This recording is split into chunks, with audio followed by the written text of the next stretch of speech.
Hello, very good afternoon to you all, and welcome to the first commentary of 2022 on the TC Hub and all platforms uh, from us here.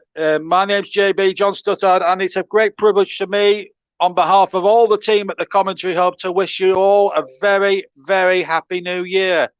And well, we've got a nice London derby to kick off before that, but let me tell you what we've got coming up this year. Plenty of great football to come. Plenty of new voices. We're going to hear one in a second or two. I'll introduce him in a second to you all. You probably all know him from JB Sports and everything. But um, what we've got coming up for you, more Premier League football than you can shake a stick at. We've got the Championship. We've got the FA Cup coming up next weekend. What a third round we're going to prospect there. We've got the League Cup, the latter stages of the League Cup. We've got the Champions League. We've got the Europa League.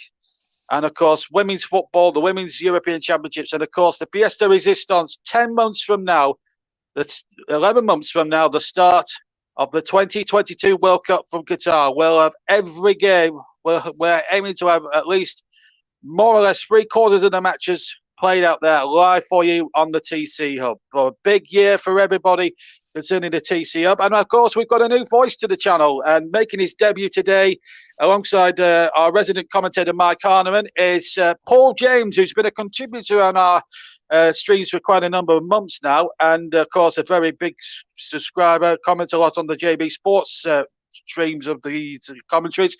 And Paul joins us now from Selhurst Park. Hello, Paul. Happy New Year to you. Happy New Year to you too, JB, and Happy New Year to all our listeners, wherever you're listening from around the world. Should be a good game today. Yes, Patrick Vieira, of course, 200 league game, back in the dugout today.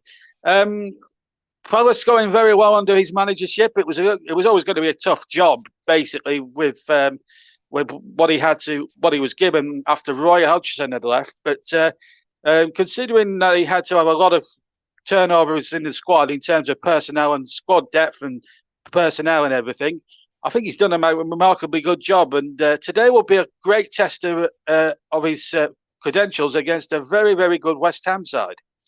Yeah, that's true, JB. You know what? It was a difficult job for him to begin with, and it was a shaky start, but my goodness me, has he done a good job. And, the two teams' form, guys, are very, very similar. In fact, they're identical in the last 5 games. 2 wins, 2 losses, and a draw for both teams. Obviously, that's not Champions League form for West Ham. And they're going to have to try to pick up if they want to make a serious challenge. But Crystal Palace have been amazing this season under Patrick Vieira for sure. Yeah, and speaking about West Ham, they've had a tremendous start to the season, of course. I mean, a lot of people were saying, was their 5th or 6th place finish a flash in the pan? Well, to some extent, it's not been, because they've been right up there in amongst the top echelons, the top 4 for a little spell, top 6. Of course, they lost Mikel Antonio, which was a huge blow, really, to their side. But I think, they had a bit of a dodgy run, as you said. I covered them against Tottenham in the Carabao Cup before the Christmas break. And actually, I thought they played very well in that game. But West Ham still involved. They've got the FA Cup coming up, a big game up against Leeds next a week on Sunday. That should be a classic. But West Ham, they need the points themselves, but they've picked up a little bit as well. They've been the Europa League.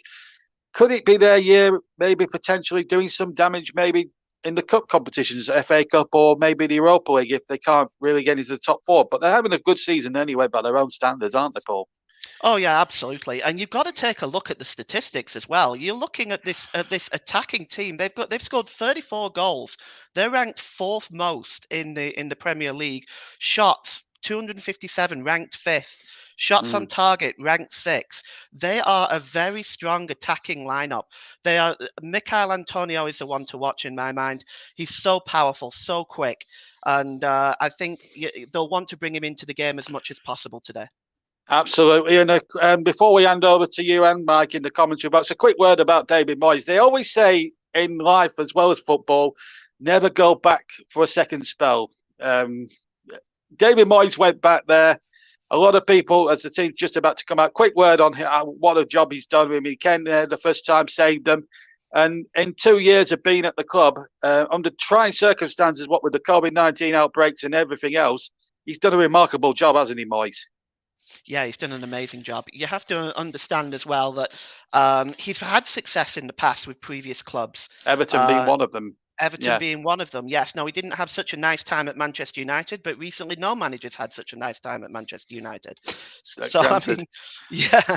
So he's done an amazing job at West Ham, and they're very lucky to have him at the moment because, okay, yes, they want to break into that top four, they want to break into that next level, but he's done a fantastic job. The fact that they're in fifth position right now, and I'm sorry to have to say this while Mike is listening, but this is such an important game for them today.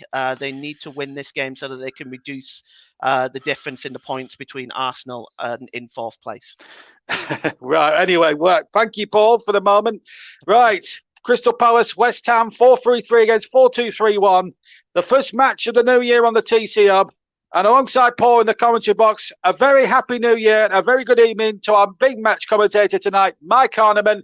Happy New Year, Mike. All yours. Good evening, JB. Good evening, Paul, as well. Very happy New Year to everyone. Hopefully it was a great start to it, whatever you've been up to so far on your Saturday. And we've got a great game to bring you now as well in this London derby.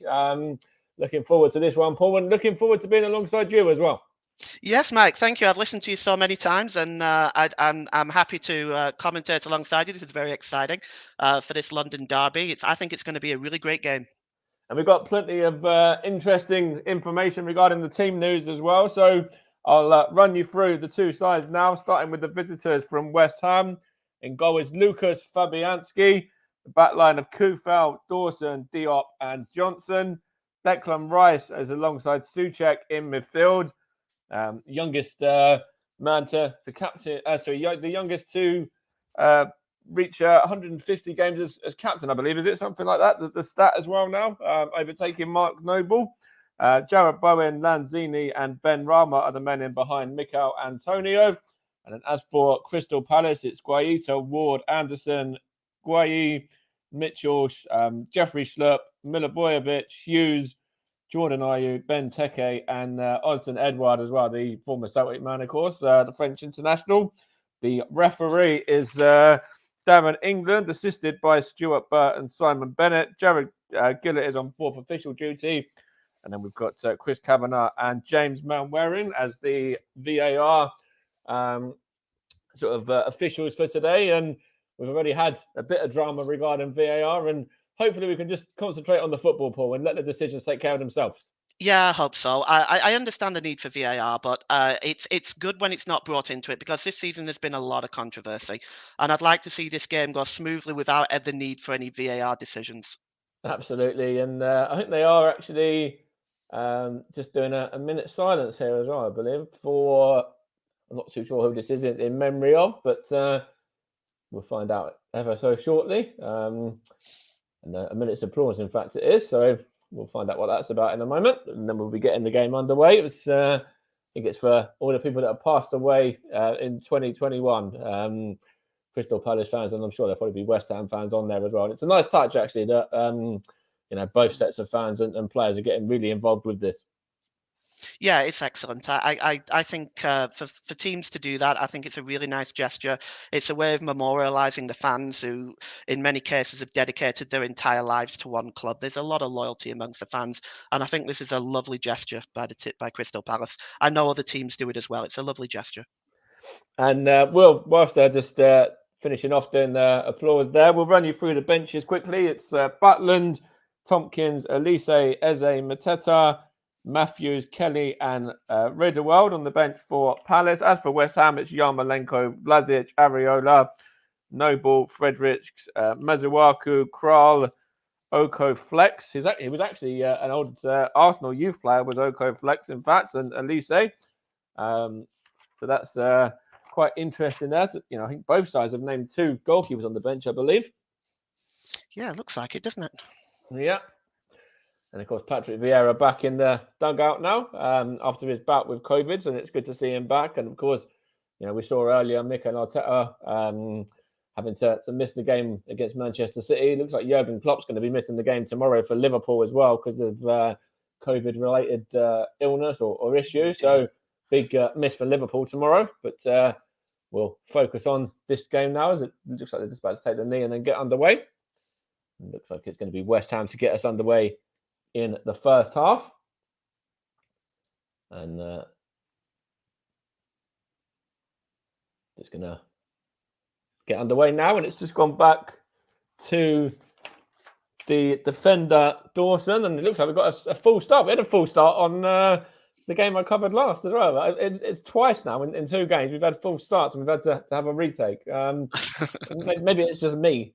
Oh, no, Mike. I don't think it's just you. But that was quite an interesting moment now. I said that at the start of my last stream, and then it looks like, 2 in a row. Yeah. Crystal Palace are just knocking it around at the back at the moment with Anderson now getting it from Guayi, his defensive partner, and just going to try and play this one forward. Looking for Benteke. He held it out quite well, actually, and played it out to Edouard. And Will Hughes gets a delivery in. It takes a deflection off of... and it's in... I thought it was almost in the back of the net then from Crystal Palace after the opening sort of minute or so there. I think it might have been... was it Odsonne Edouard? I'm not too sure who it was that had the effort in the end. But it looked like it was nesting into the bottom corner for a moment. And yeah, it's a great start anyway for Crystal Palace. Oh, yeah, it was very close. But it was actually number 15, Jeffrey Schlupp, that was in there from midfield. Yeah, that's right. Yeah, again, he was given a little bit too much space there. Yeah. He was given too much space there, I think. There was nobody getting close enough to him. That was a good opportunity. And it's a great opportunity, as you say, for West Ham there. Jeffrey Schlupp just denied by the post there. We said earlier on, we were talking off stream, that there's been plenty of late goals. We could have had the earliest goal of the Premier League game so far in this one, but the woodwork denied Jeffrey Schlupp there, and West Ham can breathe again for the time being and try and get the ball looking for Jarrod Bowen, and good defending there from Guayi, and West Ham have it back now with Ben Johnson though, who just gets it, just plays it across to Declan Rice, and he gives it back to the fullback once more. Diop was involved in that as well. Ben Johnson just fouled there by Jordan Ayew, and pretty interesting start to this game. Obviously, Crystal Palace have had the chance, but it's still a good opportunity here for West Ham to get everyone up from the back as well, and maybe they could take advantage of that one missed chance from Crystal Palace just a moment ago. Yeah, they've shown themselves to be very proficient from set pieces as well. That's right, and it's a good ball in as well, and it's one in the air by Anderson in the end, and then just hook clear only as far as Lanzini though wins it, and it's just a bit of a battle in midfield at the moment. And Declan Rice does well there, knocks it back to Ben Johnson, and now across to Dawson there, and on one more to the right back of Kufal. Kufal looks to play it down the line, looking for Jarrod Bowen now, and he just kind of miscontrolled that one and goes out of play for a throw in there. Quite an interesting sort of build up here. If you look at the midfield in particular as well, of course, there's no Conor Gallagher for Crystal Palace today, and he's a massive miss for them, isn't he? Top goal scorer for them as well. Yeah, he's also got a number of assists as well. He's definitely a key player that Palace are going to miss today. And of course, there's a couple of others in that lineup as well. They're missing Wilfried Zaha, who's gone to the African Cup of Nations. But Conor Gallagher is a huge miss. And I think with Wilf Zaha is the second top goal scorer as well. So they're missing their top 2 goal scorers there. So it really is, a lot of pressure on some of these other players, the likes of, Odsonne Edouard, Jordan Ayew, Benteke. And if you look at midfield, Jeffrey Schlupp potentially, Will Hughes as well.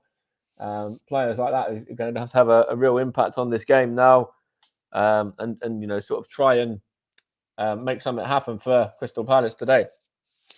Yeah, they've got 11 goals between Gallagher and Zaha, so that's a huge loss. But Crystal Palace have still got, I think, a fairly strong side today, and they can upset West Ham.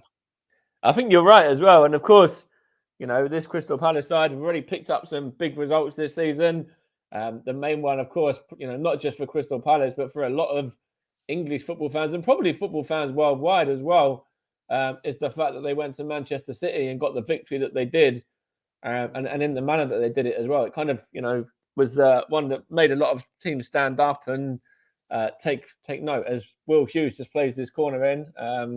plays it short and then gets it back and whips the delivery in, and it's a chance here for Benteke, but he's offside. But what I was just saying there in regards to Crystal Palace, the game against Manchester City, it shows what they're about. And of course, Patrick Vieira knew Manchester City well, or knows Manchester City well, and that's what this Premier League's about. We love the upsets, and we love teams just surprising us, going to teams that they on paper would be outclassed by, and just putting in a performance as Crystal Palace did on that day and getting a real surprising result. Yeah, it was. To be honest with you, I've seen that when teams go and attack these bigger clubs like Chelsea, Liverpool, and Manchester City, you can hurt them. They are human. You can hurt them, and I think when teams go forward and they do that and they attack and they don't, perhaps are not giving them too much respect, you can grind out results. I mean, City right now are almost unstoppable at the moment, but you've seen Brighton go and get a point at Chelsea. You've seen Burnley get a point at Chelsea. Burnley beat Liverpool, I think it was last season, 1-0. It can be done, and I think teams just have to maybe attack a little bit more against these teams. And it's a very dangerous position here for Crystal Palace now. Set piece is free kick just been given on the edge of the box, and it looks like, I think it's Milivojevic who takes their set pieces. He's over this one in a dangerous position, about maybe 20 yards out, just outside the area anyway. And it's going to certainly be one that he's looking to test Lucas Fabianski with. Of course, Lucas Fabianski, former Arsenal goalkeeper, former Swansea goalkeeper as well. Won number of FA Cups in his time at Arsenal, in fact, as well. And Milivojevic has an effort there, and it's over the top. Lucas Fabianski was left stranded, actually, and there's a good opportunity there for Crystal Palace. And, maybe Luka Milivojevic might have, thought he might have been able to do a little bit better with that one. Yeah, just looking at that from the other angle there, it looks like the goalkeeper was a little bit stuck there, Fabianski. He was kind of rooted on his line. I don't know if he knew if it was going wide, but if that was on target, I don't know. That was if he'd got that on target, I think Fabianski might have been struggling there. And of course, it's a good opportunity for Crystal Palace to get the ball into the midfield here as well now, and it's with Jordan Ayew. And Jordan Ayew, good touch from him, plays in Will Hughes there, and Crystal Palace are playing, quite confident football, sort of one-touch football at times as well. That was a good ball through to Benteke there, and now I think it's Mitchell trying to play it across to Jeffrey Schlupp again, and good block in the end from, I think that's Ben Johnson that come around there. But Crystal Palace are looking full of confidence at the moment. Yeah, they've started well. They've created a few opportunities for themselves. This was an excellent block, a fantastic piece of defending. He took it down. He had a little bit of space there, but he was able to block it out. That was a good piece of defending. And of course, Ben Johnson, I'm sure a lot of the West Ham fans will be, trying to get his name into Gareth Southgate's reckoning for a potential England call up at some point. As I know a lot of West Ham players, really seem to like Ben Johnson a lot, and sort of raving about him and the potential that he's got to go on and be a really special player. But in terms of England, he's got a lot to come up against as well. Even the experienced players like Kyle Walker have been there and done it and been in and around the England setup for a long time. Yeah, England have got in terms of and they've got an embarrassment of riches in quite a lot of areas of England now. They're starting to look like a very well organized team. They're playing more as a team, and I think Gareth Southgate has really done an excellent job. That's a great ball down the line there, looking for Jeffrey Schlupp up against Kufal now. He's going to keep it in as well and win the throw in there. Is it a throw in or is it a corner? Let's have a look here. I think it might actually have gone for throw in there, yeah. And it's going to be Jeffrey Schlupp. He's going to take it himself, is he? I believe so.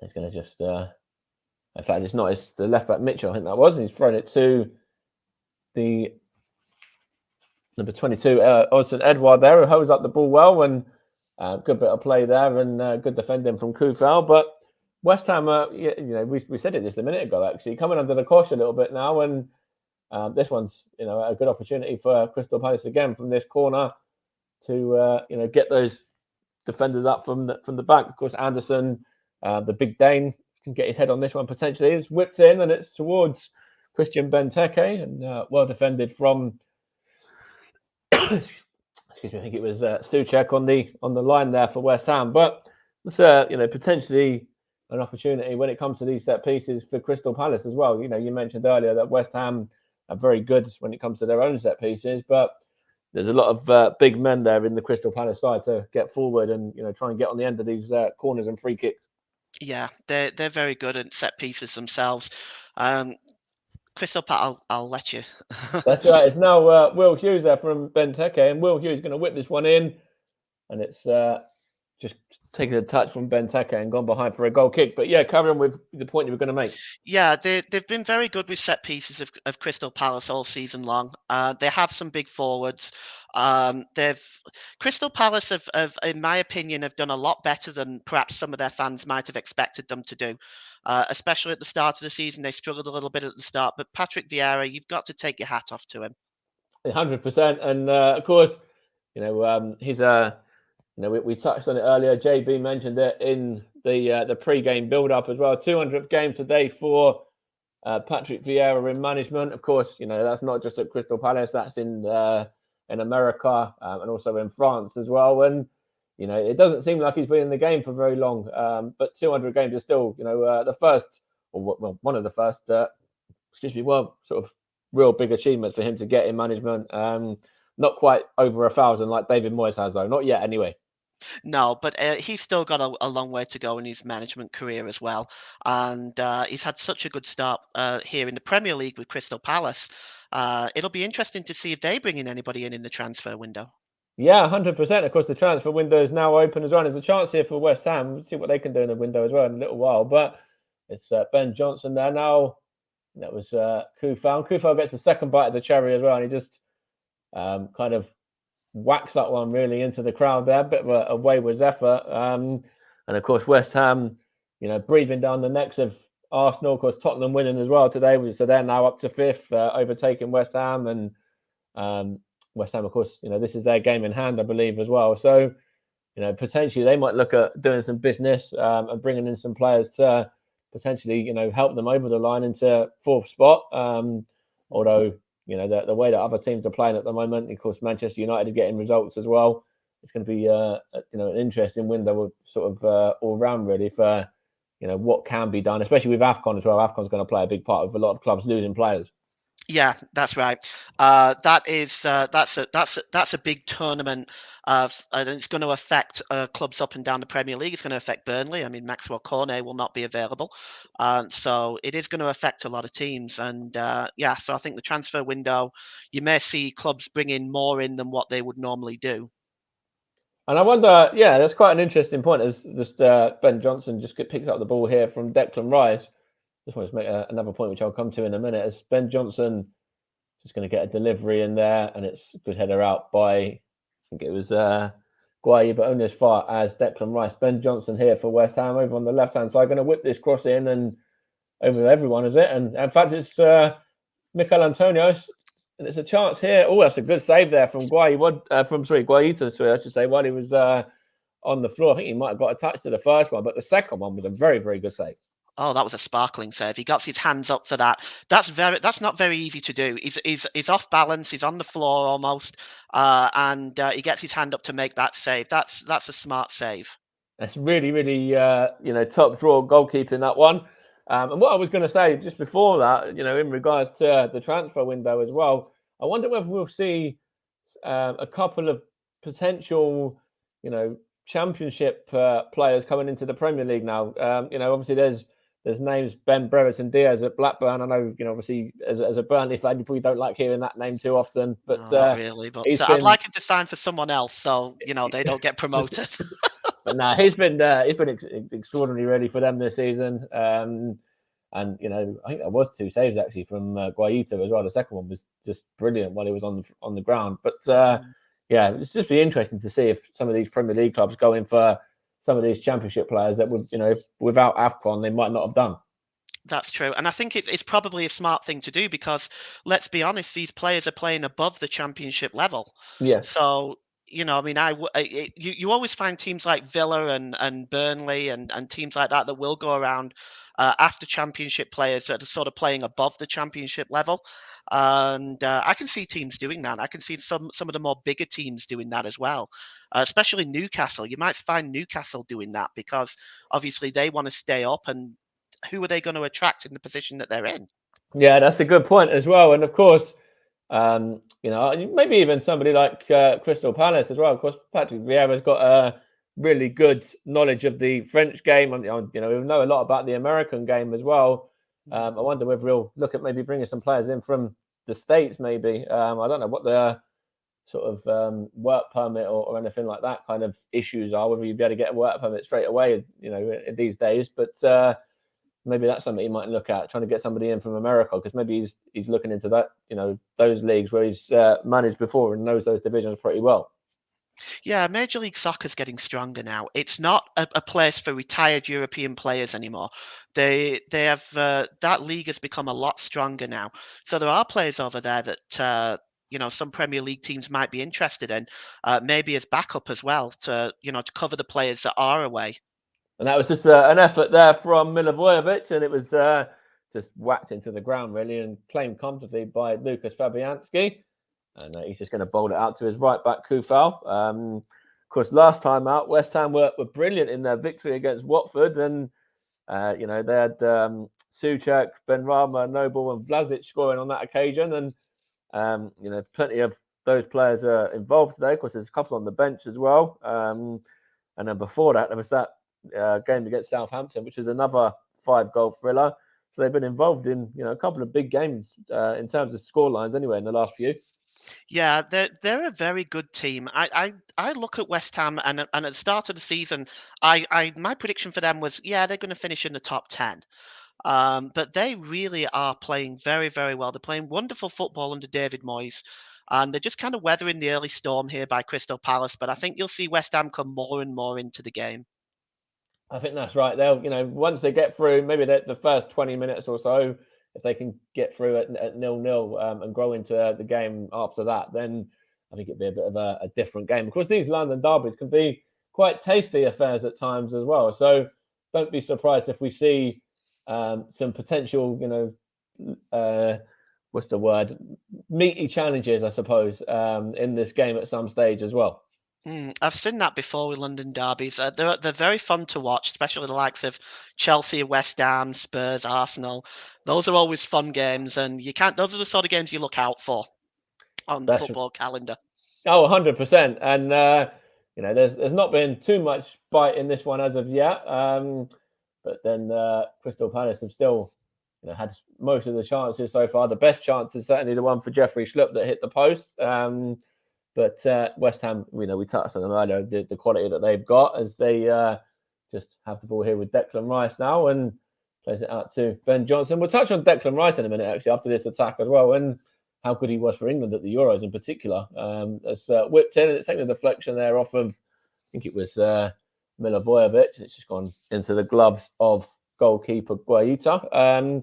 But yeah, Declan Rice, the way that he plays is just brilliant to watch, isn't it, at times? The way he gets teams moving forward, whether that be England or West Ham. And he was a massive part in England getting to the finals of the Euros. Oh, yeah, he was super impressive. And he's been impressive for West Ham this season as well. When I watched Declan Rice, I think he's very much what England needed. England are not the team anymore that was competing in Euro 2016. They're a much improved team now. There's a chance here for West Ham, and it's played down the line to Mikel Antonio. He's out a little bit wide, though, which is not where he wants to be, really. He whips in the cross and header from... who was that there? Was that Lanzini, was that? I'm not too sure, but it's gone behind for... I think it's going to be a goal kick anyway. I think it was Lanzini that got in there, I believe. Let's have a look here. Yeah, I think so, yeah. There's a good cross in from Mikel Antonio, and Lanzini wins the header up against Will Hughes. And I think Mikel Antonio would rather be in the area where he puts the ball in there, and I think the West Ham fans would rather it was him in there as well. Yeah, I think, to be honest with you, going back to what I was saying about England, they are now playing very well, and Declan Rice is an integral part of that England team, and I think he's going to want to try and remain as fit as possible going into the World Cup. 100%. Of course, the World Cup is going to be another great, tournament, and we're covering it here on the channel as well, which I'm looking forward to bringing the games from that. Here's Jordan Ayew for Crystal Palace now, up against Ben Rama, and he wins the corner as well. And again, it's really good play from Crystal Palace. Ben Rama finding himself back there when, he's the kind of player that wants to be further up the pitch, isn't he? Yeah, I mean, when they move forward, they're very flexible as well. At Crystal Palace, they do look a team that can sort of play great two-way football, defensive and attacking. They've got that potential. And although that they've not quite been, the two teams haven't really been consistent in terms of their last 5 games. They're very equal on that level playing field, but it's very good. They're very good to watch. And it's a corner whipped in from Will Hughes now, and won in the air by Declan Rice against Benteke, and Benteke is going to just see that one behind for a corner on the opposite side. Incidentally, Crystal Palace are wearing their home kit, the red and blue. West Ham are wearing sort of light blue and white there. Crystal Palace kicking from left to right in the first half, coming up to around about halfway into the first half now, incidentally, as well. And Crystal Palace have been on top so far without any change to the scoreline. And that corner was straight into the gloves of Lucas Fabianski, who claims that really easily and then just bowls it out to Declan Rice now. And he's going to play it out to Ben Johnson there. And he's going to play it back to Declan Rice again. Just kind of the two of them just playing a little bit of football between the pair of them at the moment. And now it's with the defender of... who was that? That was Diop, and now out to Kufal, and then back to Diop once more. Now Declan Rice.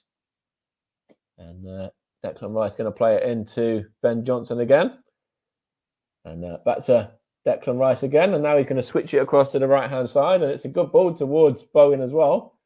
And back to Kufal. And West Ham getting a bit more of a feel in this game now. Now it's Thomas Souček. And now Jarrod Bowen's cut into the middle there. And good defending from Palace, but only as far as Declan Rice. And now Johnson plays it out to... That was whipped in and it's gone in. It's a goal for West Ham, and it was Mikel Antonio on the end of that one. It was, I'm trying to think who it was that got the delivery. I think it might have been, was it Jarrod? It wasn't Jarrod Bowen, was it, with the original delivery? But it was a great ball in anyway. And then Mikel Antonio just sticks out a leg and puts the ball past Guaita there. And West Ham, for all the defensive work that they've had to do, are leading. Let's have a look here a minute. I think it might have actually been the Ben Rama who puts the cross in. Yeah, it was. This is the thing though with Antonio. He just needs one chance. He gets behind the Crystal Palace defence. I think they're kind of guilty of ball watching a little bit. He just gets behind the defence there and is able to get a foot on it and put it away. They're ball watching. And that's what we just said a minute ago about Ben Rama as well. Ben Rama was back defending just a second ago, and we're saying that he wants to be in the attacking area, and that's what happens when he's in the attacking area. He puts the ball in like that on a plate for Mikel Antonio, and Guaita gets a hand to it, but just nestles into the corner, into the centre of the goal there, and that's what happens. Ben Rama does his defensive duties, then he's able to get forward and put in a cross like that. Really good play from West Ham. Oh, it was a wonderful cross. It really was. Take nothing away from the cross, and the movement as well by Antonio was excellent. The Palace defence, they fell asleep there, and they've paid the price because this goal has come now against the run of play. And it's going to be interesting to see what the Crystal Palace side can do now to get themselves back into this. It's Will Hughes now plays it to Odsonne Edouard. Is he fouled there? Referee says no, he wasn't. Good play by Declan Rice, and Edouard there tries to find Benteke, but Diop just neatly tidies that one up. And West Ham play it out to Ben Johnson again, and Ben Johnson looks for, that's Ben Rama, I think it was, who lost the header that time, and chance here for West Ham to maybe just to keep the ball a little bit, which I think when you go 1-0 up isn't a bad idea, because that the saying is never more true than when you just score a goal, and once you've just scored a goal, it's the worst time to let the opposition come at you. Yeah, that's true. You've got to stay switched on. How many times have we seen it? Here's Declan Rice now. He's marauding through on a great run there, and he finds. Oh, what a goal that was! That was beautiful there. That was Lanzini. Great first touch, and just buries that one past Guaita. That's down to Declan Rice a lot more than anything else. You know, he just ran through there, unchallenged, at ease, and then finds. I'm sure it was Lanzini who just took a great first touch and then smashes it. I think it hit the crossbar and then bounced in. But beautiful play from finish. West Ham, and you know Declan Rice there. Well, that's how you turn the game, you know, sort of from defense to attack in the matter of what, 5 seconds. Yeah, and that's actually a good display, defensive display as well, that you're able to shut down the opposing attack, move forward, then quickly transition to defense into attack. And the strike there was absolutely superb by Lanzini. Absolutely superb strike. It was a wonderful goal. It's beautiful from West Ham there. Declan Rice, massive part of that, and Lanzini getting his 5th goal in 10 against Crystal Palace as well. So the Argentine loves scoring against Palace, and that's just been proven true again now. Yeah, the whole game has changed now. The whole game has turned on its head. Absolutely, and of course the last time that these two sides met, I should say as well, we had an absolute cracker. It was 2-2, I think. 2-2 back at the start of the season. And it was, I think Conor Gallagher got a couple for Crystal Palace on that occasion. And, I'm sure they're probably looking at this now and thinking, if they had him, it'd be a different game maybe. But it's a chance here for Benteke, and good defending from West Ham. But as you say, the game has really turned now.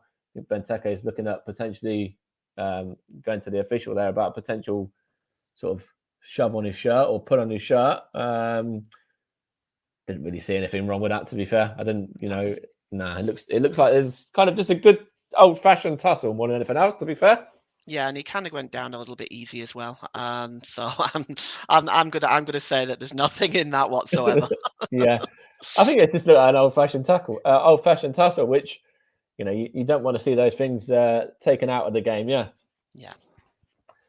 And it's 2-0 to West Ham at the moment, leading against Crystal Palace. Very comfortable at the moment as well, although they weren't early on. Crystal Palace has certainly ruined that Jeffrey Schlupp chance to hit the post as well. As it was goals from Michail Antonio and Lanzini, the goal scorers for West Ham so far. And not Kufau, is it? It's Dawson there, I believe.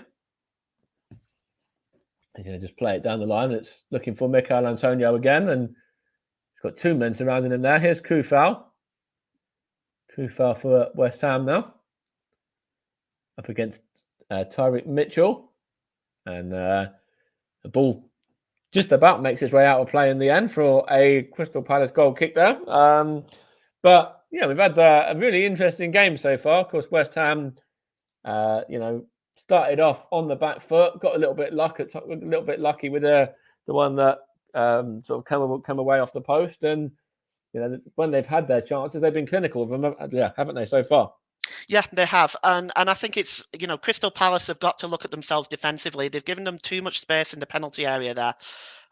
You've got to get closer to the forwards than what they have been doing. I think overall, though, Crystal Palace have played quite well in this first half.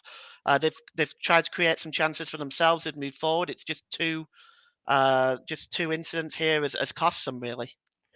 And Crystal Palace, they're still looking fairly confident in possession when they get the ball, but I think the West Ham, sort of midfield and defence are kind of just a bit more happy to let them have it now as well, because they know that there's going to be a pass like that when Declan Rice is able to cut it out and then get them moving on the front foot and win a throw there. So I think West Ham are more than comfortable at the moment in regards to letting Crystal Palace have the ball, because when it's in that area of the pitch in particular, inside their own defensive half, then that's pretty much where West Ham want it.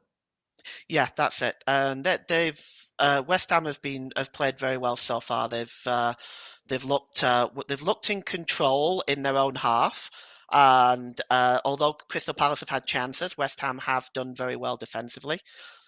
And going forward, the 2 chances that they've created, they've taken. And that's pretty much all West Ham fans would have wanted, no doubt. So it's now all for Crystal Palace to do in the final 15 minutes of this half to try and get into half time at a bit more of a respectable scoreline. And Guaita just plays it out to Anderson. He plays it to Hughes and then back to Anderson once more now, and then just Guaita and then Anderson just kind of exchanging passes a couple of times there now, and then it's back with the keeper again and back with Anderson there. I've seen that a little bit in terms of, I think it was Declan Rice with Ben Johnson a few minutes ago as well. Maybe they've still got their favourites inside their own teams. Well, I think that does happen a bit. I mean, I think I would honestly say we saw that at Manchester United as well, with Ole Gunnar Solskjaer. I think that I think that sometimes managers do have their favourites, and I think that's something that managers will have to try to get away from, because I don't think you can afford it to be that way in the modern game.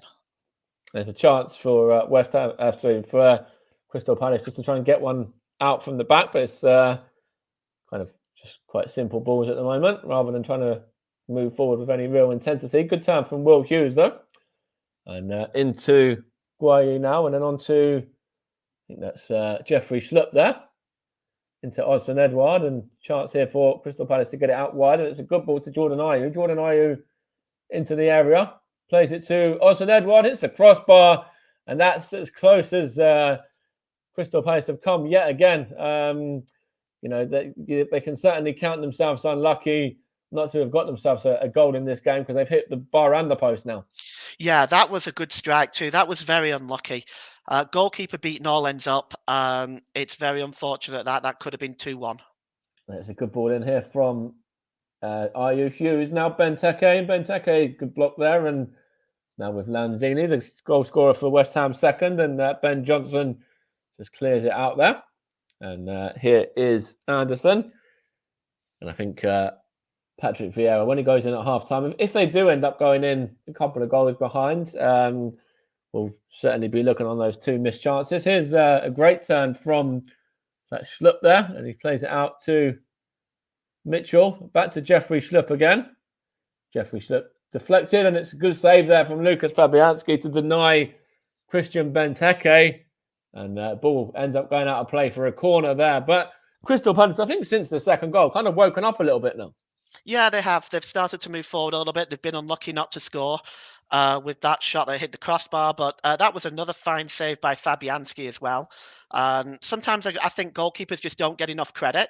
And maybe that's because I used to be a goalkeeper when I was younger. But that was a fine save with his legs. It was a smart save.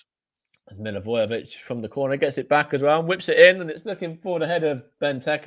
I think he's claiming a corner there, but the referee is going to give a goal kick as Darren England, and also Edouard was involved in that one as well. And just having a look here at this chance again, it was Jordan Ayew in acres of space originally. He just puts it back to Odsonne Edouard, who smashes it against the bar, and that's what happens really when you leave Jordan Ayew in that much space, and I think it was only just a matter of inches really to deny Odsonne Edouard there with a crossbar, and you can see the look on his face really, the frustration that there is in the Frenchman.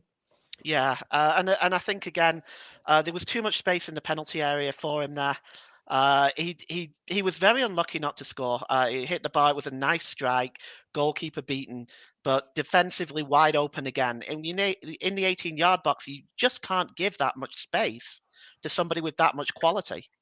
100%. And it's now Declan Rice looking to bring this one forward for West Ham, and I think he's going to just play it out to Ben Johnson here. But this West Ham defence, Dawson, Diop, they could potentially be got at, or they certainly have been got at a couple of times. And I think that maybe Crystal Palace could look at maybe exploiting that a little bit. I think Ben Johnson, I'm not too sure. He's actually a regular left back. I think he's actually right-sided as well originally. So he's playing a little bit out of position, I believe. Well, yeah, you're definitely right about the West Ham defence. I know in the pre-game show there, I kind of walked through the attacking prowess of West Ham. Defensively, most of the defensive statistics, goals conceded, tackles, clearances, etc., are in the bottom half of the rankings. And maybe that contributes a little bit to some of the more inconsistent form from West Ham. And maybe that's one of the reasons why they're just not being able to get over the line into 4th place at the moment. And when you look at these goals as well, the first goal there was, of course, the goal from Michail Antonio. And I think the goalkeeper, might be a little bit unhappy. He got a hand on it. Any criticism of the keeper there for you or not? It's at point blank range, but he does get his hand to it. I think the goalkeeper will probably want that back. He'll probably want to. He'll probably look at himself and think maybe I should have saved that. I think looking at it again on a second and third time, it looks like it was at him. So perhaps he could have kept that out, but it was at point blank range as well. So I don't want to be too harsh. No, that's a fair shout actually as well, and he has made a couple of really good saves actually. Of course, the one when he was down on the ground and he managed to claw that one up as well. That was, of course, one of the real big saves in this first half so far. So I think you got to be a little bit kind of kind on that one, I guess, with him.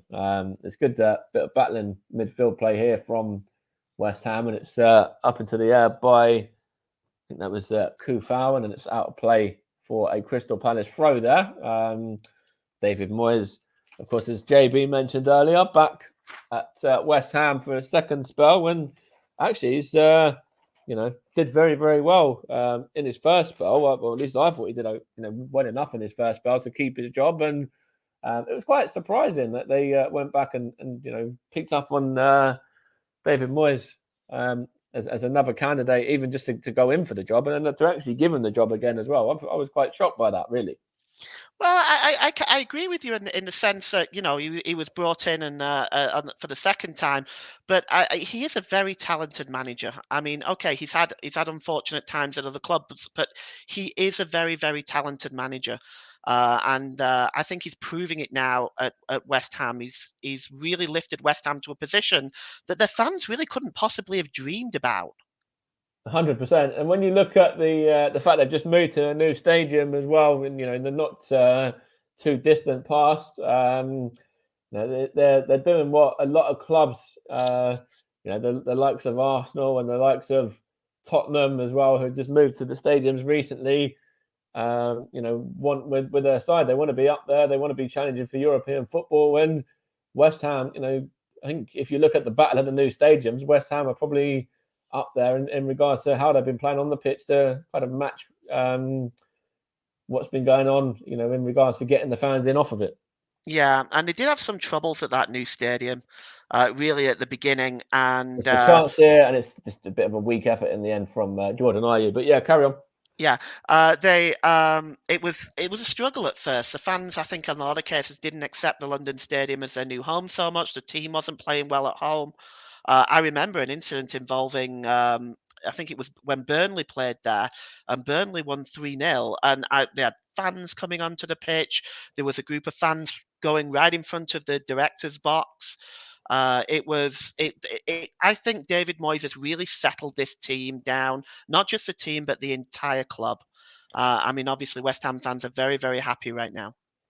Yeah, and rightly so as well. As even in regards to this game being 2-0 up, it certainly will put them in good stead as they're currently moving up to 1 point off of 4th place as well, with results, with this result as being as it is, and the result from Arsenal against Manchester City earlier as well, and overtaking Tottenham now, who stole a late winner against Watford in the dying stages of injury time earlier on, this afternoon anyway. And it's a corner here for West Ham now, looking to add a third goal. And it's good defending. I think that was from Guaye. In fact, it was actually Mitchell, I believe, that time. And it's going to be another opportunity for West Ham to get everyone up and get a good ball in there. And Crystal Palace have conceded quite a lot of goals from set pieces, and corners in particular. See whether they're able to defend this one better. Jarrod Bowen whips it in, and it's a chance here for Coufal. Now it's Lanzini, back to Bowen again. And good defending there. It was 8 set-piece goals that Crystal Palace had conceded before that corner just now as well. And that's only the second. I think that's the second highest, wasn't it, in the division? Yeah, I believe so. So they did well just to get that one out there, and for it to only be 2-0. And it's good play there off of Mitchell. It's a West Ham throw. It's going to be taken by Kufau. Is that the right back? I'll just throw that one there. In fact, it's going to take a few seconds first of all, looking to try and pick somebody out, and then throws it to Antonio. And Jared Bowen was in there as well, and good defending there from West Ham. And Antonio gets a shot away. It's well blocked though by the Palace defence, and there's an offside flag in there as well. So Crystal Palace can breathe again, and then only remains at 2-0 still. They've gone. Oh, yeah, they've. I was just looking at a stat yesterday, actually.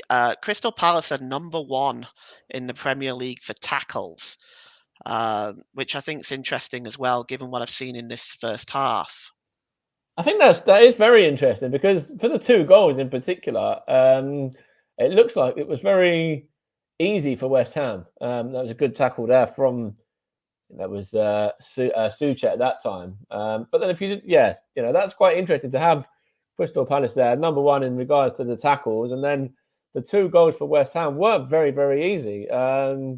Looked like there was, pretty much West Ham players just able to walk it around the Palace players at will, really. Yeah, I think the first goal, they kind of was ball watching a little bit. And the second goal, they just didn't get close enough to him. But I also have to take my hat off to Lanzini. That was a wonderful strike. I mean, it was a wonderful bit of skill. So I also have to give credit where credit's due. And I think Crystal Palace here just going to try and get a goal back, and it's whipped in.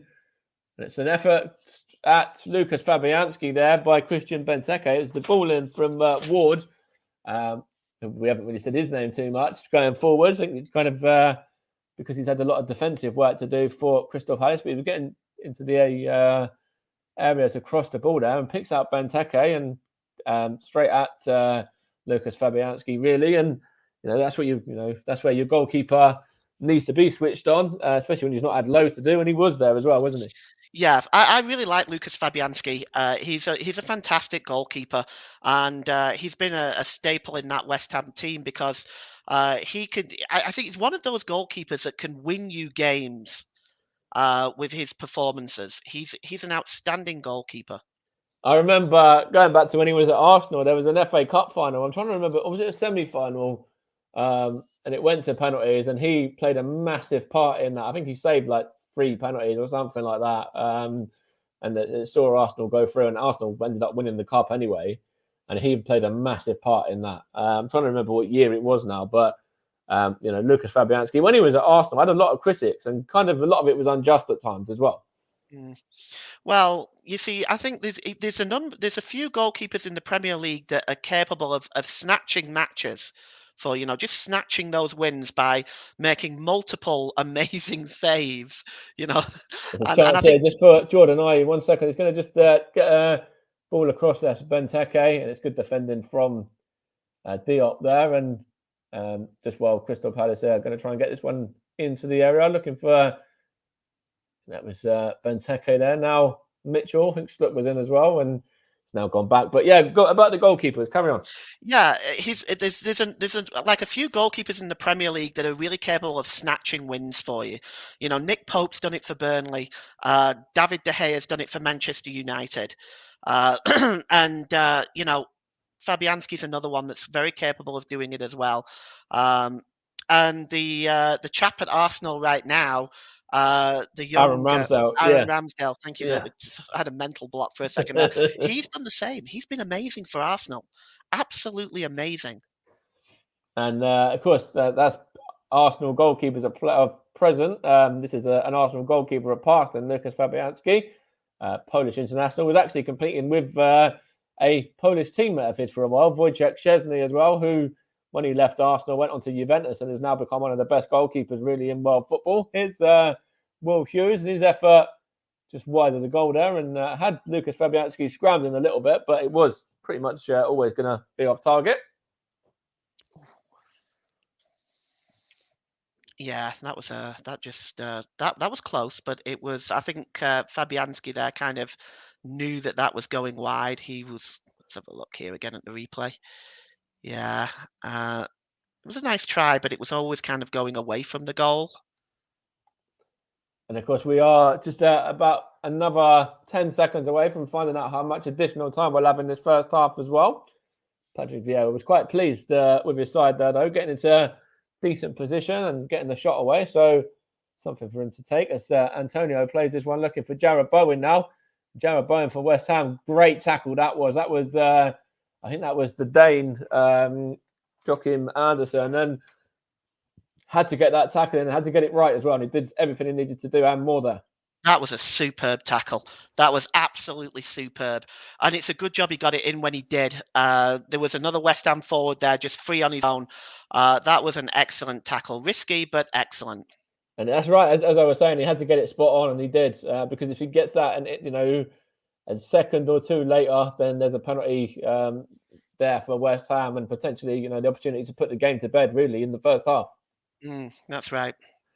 It's Jordan Ayew now out to Mitchell. We've got 2 minutes of additional time, by the way. We're into the first of those now.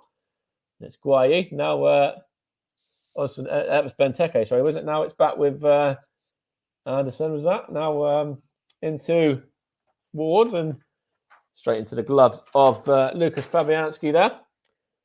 He's going to just bowl this one out to Kufal. West Ham looking to try and move this one forward at quite a bit of pace. I quite like that with the goalkeepers as well. The fact that Lucas Fabianski gets the ball down and then just throws it out rather than any of this short passing stuff. I'm a little bit old school in regards to that. I'm quite pleased that he was able just to get the ball out and then they turned, the ball into the throw into an attack, straight away. Really, yeah. His distribution is excellent. I like that about Lucas Fabianski. As we enter the last sort of 25 seconds of this first half now, and with Crystal Palace and Will Hughes in their own half, and goes down, looks a little bit easily there, but the referee's given the free kick nonetheless against Antonio anyway.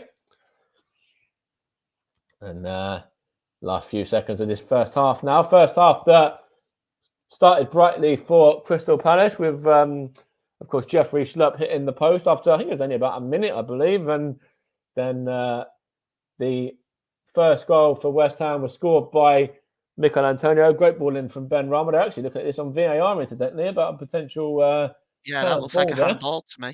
Is that in the area, though, or out of the area? Let's have a look. It looks like he's just in the area as well, so it could be a penalty here. Yeah, that might be on that looked sort of on the line, and if it's on the line, it's a penalty. It's in, and that's I have seen them given for far less than that. I'll be honest. Let's see whether it ends up going to the monitor, because when it goes to the monitor is when you know that it's probably more than likely going to be overturned. Yeah, that looks to me. His arm is out. He's controlled it with the arm. Clearly, that's a handball for me. I think his arm's in an unnatural position as well, which is the key, isn't it? Yeah, he's got his arm out. It's in an unnatural position. It's bounced upon the arm. I'm looking at that. I think that that's a penalty for me. And they are going to the big monitor as well, the off-screen monitor. And as I said just a minute ago, that normally means that it's going to favour the attacking side. I think that for me is a penalty. I think that's. I'll be very surprised if the referee doesn't give this. Let's have a look here. The referee Darren England's just gone over to have a look at this now. He's taking a couple of looks at it. He's taking his time here to try and get this decision spot on against this handball. I don't think there's so much any doubt about the handball, but I think that they're probably concerned about whether or not it's inside the penalty area. That's the point as well. It does look like it's just inside the area. He's looked at the VAR and he has given the handball. Has he given the penalty though? I think he's given the handball there. Let's see. There's quite a lot of complaints from the Crystal Palace men. So for me, that looks like they've probably given it as a penalty. Let's have a look. I can't see that they could be complaining about the handball. I mean, it was very, very obvious. Yeah, it's a definite handball. It was that Milivojevic, wasn't it? The captain. Yeah. Let's have a look here. Is they giving it as a penalty there? He clearly controls it with his hand. 100%. It is inside the area. They have given it as a penalty as well, and it's going to be an opportunity for West Ham to put this one to bed now on the stroke of half time, and it's Guaita that's got to try and deny. I think is that Lanzini going to take this one for West Ham? It's the usual taker, so I guess it probably is. I think it is Lanzini against Guaita there. looking to add to that second goal he already got to put West Ham in a bit of a good position. And now it's Lanzini up against Guaita. Lanzini shoots and Lanzini scores as well into the bottom corner. And for all of West Ham's defensive work they had to do earlier on, it's them that are cruising at the moment at half-time. And some performance really as well. The way that they've turned this game on its head in, defending the way that they did, getting the bit of fortune when they needed it as well. In regards to the ones off the post, off the bar, Lanzini's one that hit the bar and bounced in as well. But then that penalty there, called as you like, really. And that's probably going to be game over, apart from, there's 45 minutes for Crystal Palace. But even with the side out there for Palace and the options that they've got, I think this West Ham side will probably be good enough to go on and get the 3 points now, no doubt. Well, they've played very, very well in the first half, and that is how you take a penalty. Hard in the corner, goalkeeper's not getting anywhere near that. And yes, they've put up West Ham today for all of their attacking prowess that they have within that team. They've played excellent defensively today. They've shut down the majority of Crystal Palace's chances and have been able to transition into attack very quickly as well. This is a very, very solid performance by this West Ham team today. Yeah, 100%. And it's, as we said earlier, 200 games in charge for the Crystal Palace manager, Patrick Vieira, there in management, and it's a very unhappy 200 so far for him as well. David Moyes' side, the side that are 3-0 up and pretty much cruising at halftime. All to do for Patrick Vieira and for Palace at halftime. What can they do in this second half? Over to you, JB. And big first half that from West Ham. 3-0 up and cruising. Yeah, absolutely. Milivojevic, I don't know what he's going to complain about. I thought it was a clear penalty. I'll have a couple of minutes with Paul in a second or two, get his views, all-round opinion of the first half. But Patrick Vieira's confronting referee Darren England. But to me, and I think I'm in agreement with our commentary team, really, it did look a penalty. And I think when Patrick Vieira looks at the replay after the match, I don't think he's got any cause for complaint. Let me bring Paul in for a couple of minutes before we run down the hub. There's been some football elsewhere, but before we do bring you that, let's bring in Paul for his thoughts in the first half. Paul, we've just seen Vieira there. I've just seen Vieira on my monitor back here in the studio confront the referee, but I'm with you on this. It looked a cast iron penalty.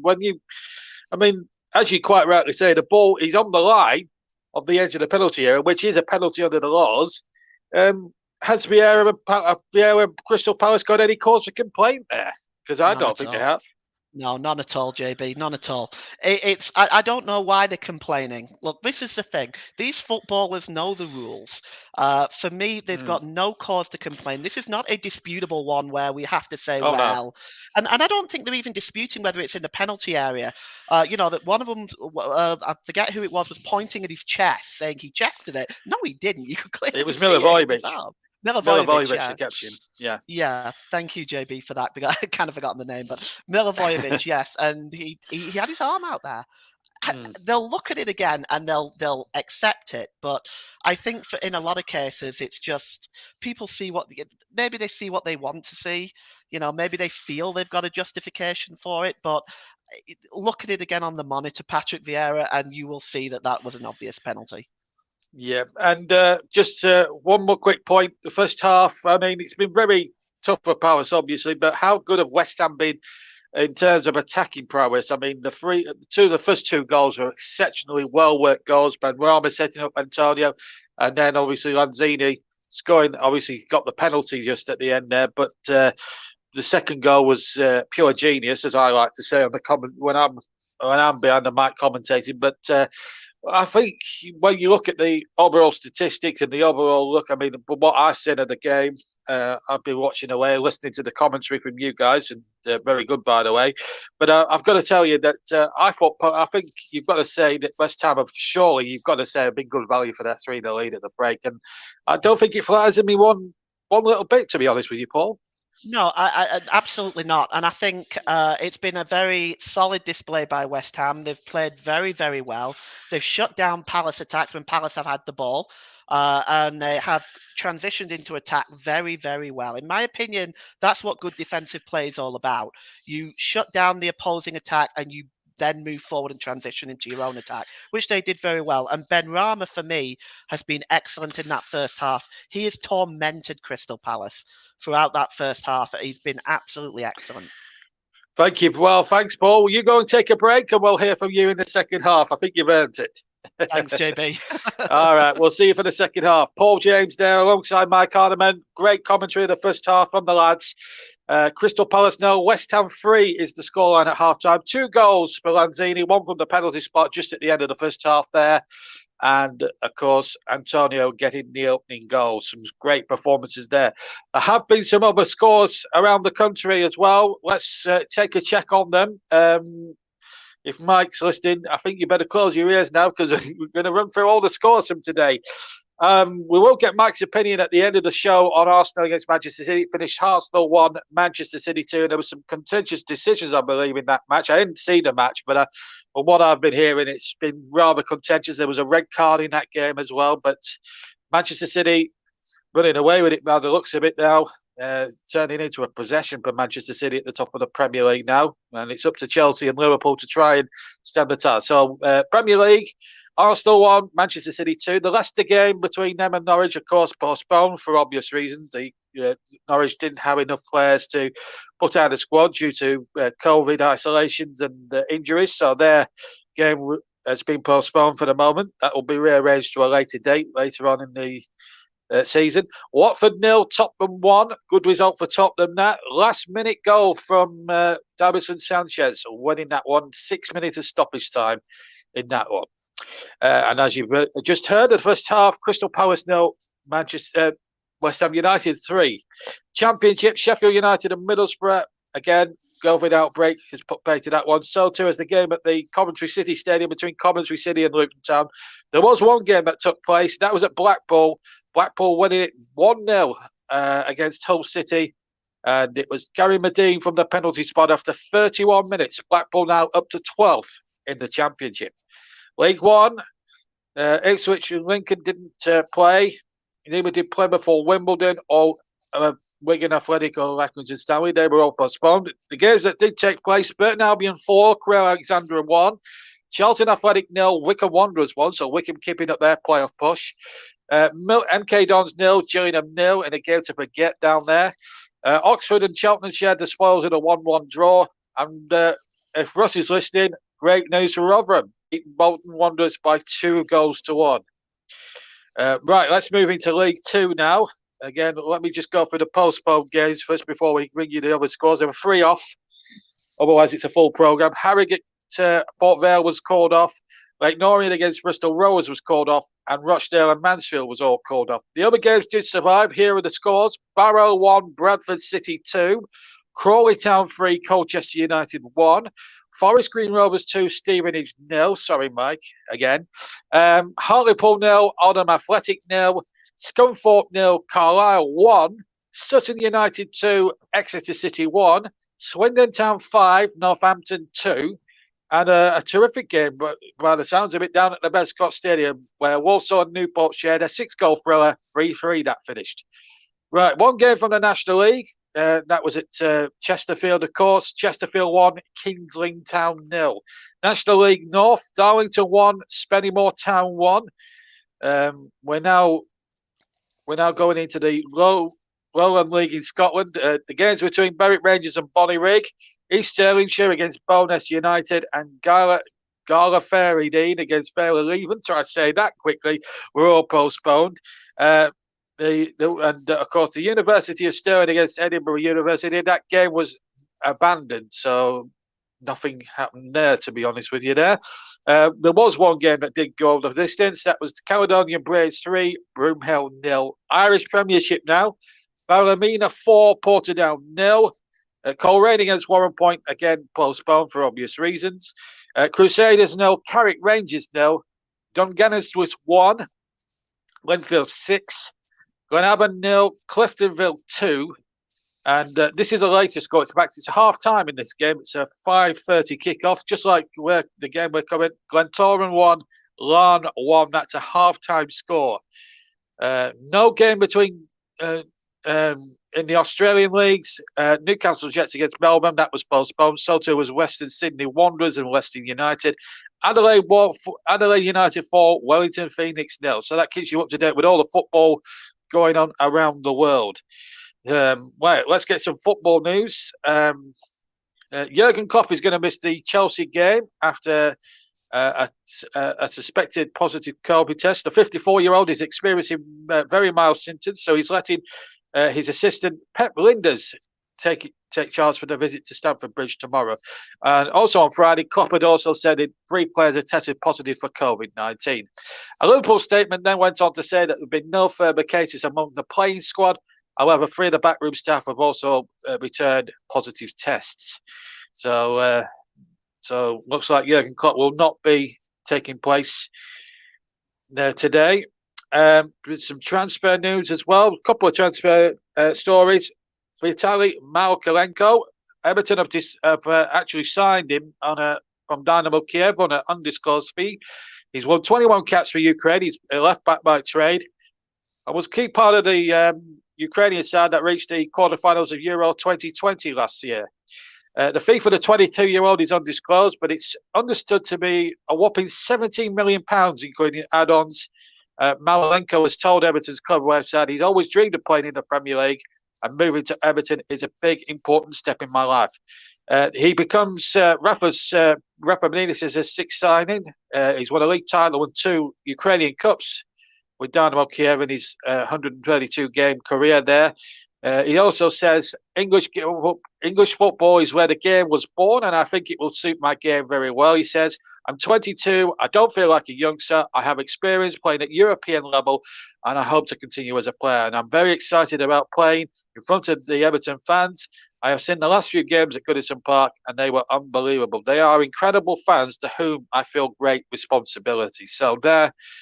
So Everton fans, there you are, another new signing. Will that improve your side? We'll just have to wait and see.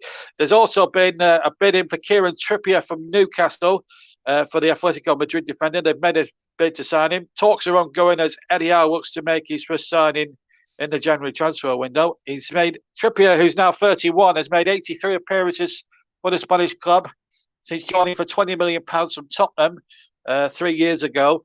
Howe has worked with Trippier before, actually, during his time as Burnley manager, when he signed him from Manchester City after a loan spell in 2012, 10 years ago. Trippier had said he'd like to return to the Premier League and had attracted the attention of Manchester United and Arsenal last summer, but neither of them met the £51 million price tag that Atletico put on them. Trippier, who was part of the England side that got to the final of Euro 2020, helped Atletico win the La Liga title last season. Newcastle, as you know, lying in 19th in the top flight and have conceded a whopping 42 goals this season, and that's the joint highest in the top flight. And just to confirm that tomorrow's match against Southampton at St Mary's involving Newcastle has actually been postponed because of COVID-19 cases and injuries in the Newcastle squad. Of course, they lost Callum Wilson as well. So there goes there, and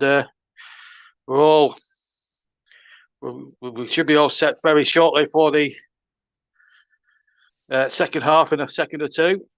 But more football news and back to yeah. So some just to remind you of the fixtures tomorrow. I don't think we'll be covering any live games. The next game you'll hear for sure will be Manchester United Wolves on Monday night. We'll have that for you on the TC Hub. As regards tomorrow's fixtures, Brentford and Aston Villa, they're due to kick off at 2 o'clock. So too do Everton and Brighton and Leeds and Burnley. Southampton and Newcastle, as you know, are off. And Chelsea Liverpool, 4:30 kickoff. In the Championship, 1 o'clock kickoff for Bristol City against Millwall, and then 2 o'clock kickoffs at Birmingham City against Queen's Park Rangers, Blackburn Rovers against Huddersfield Town.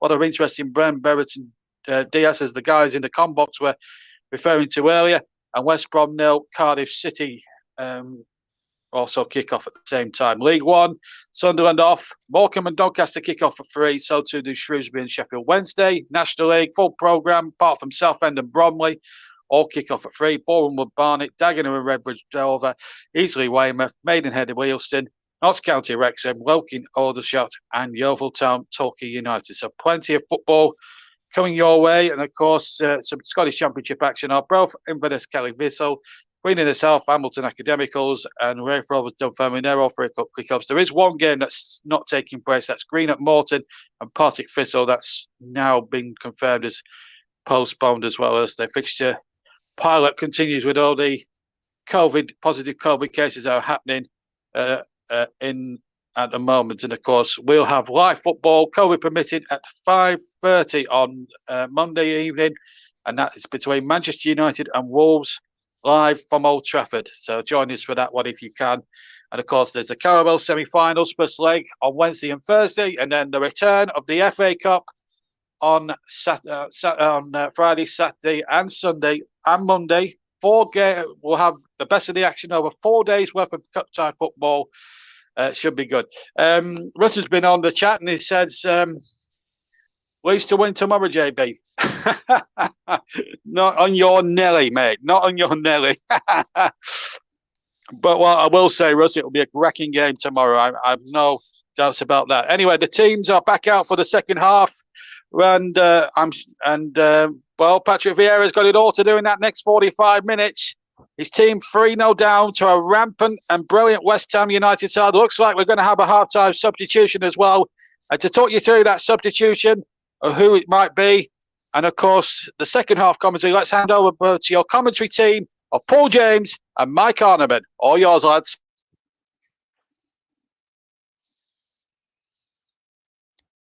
Thanks, JB.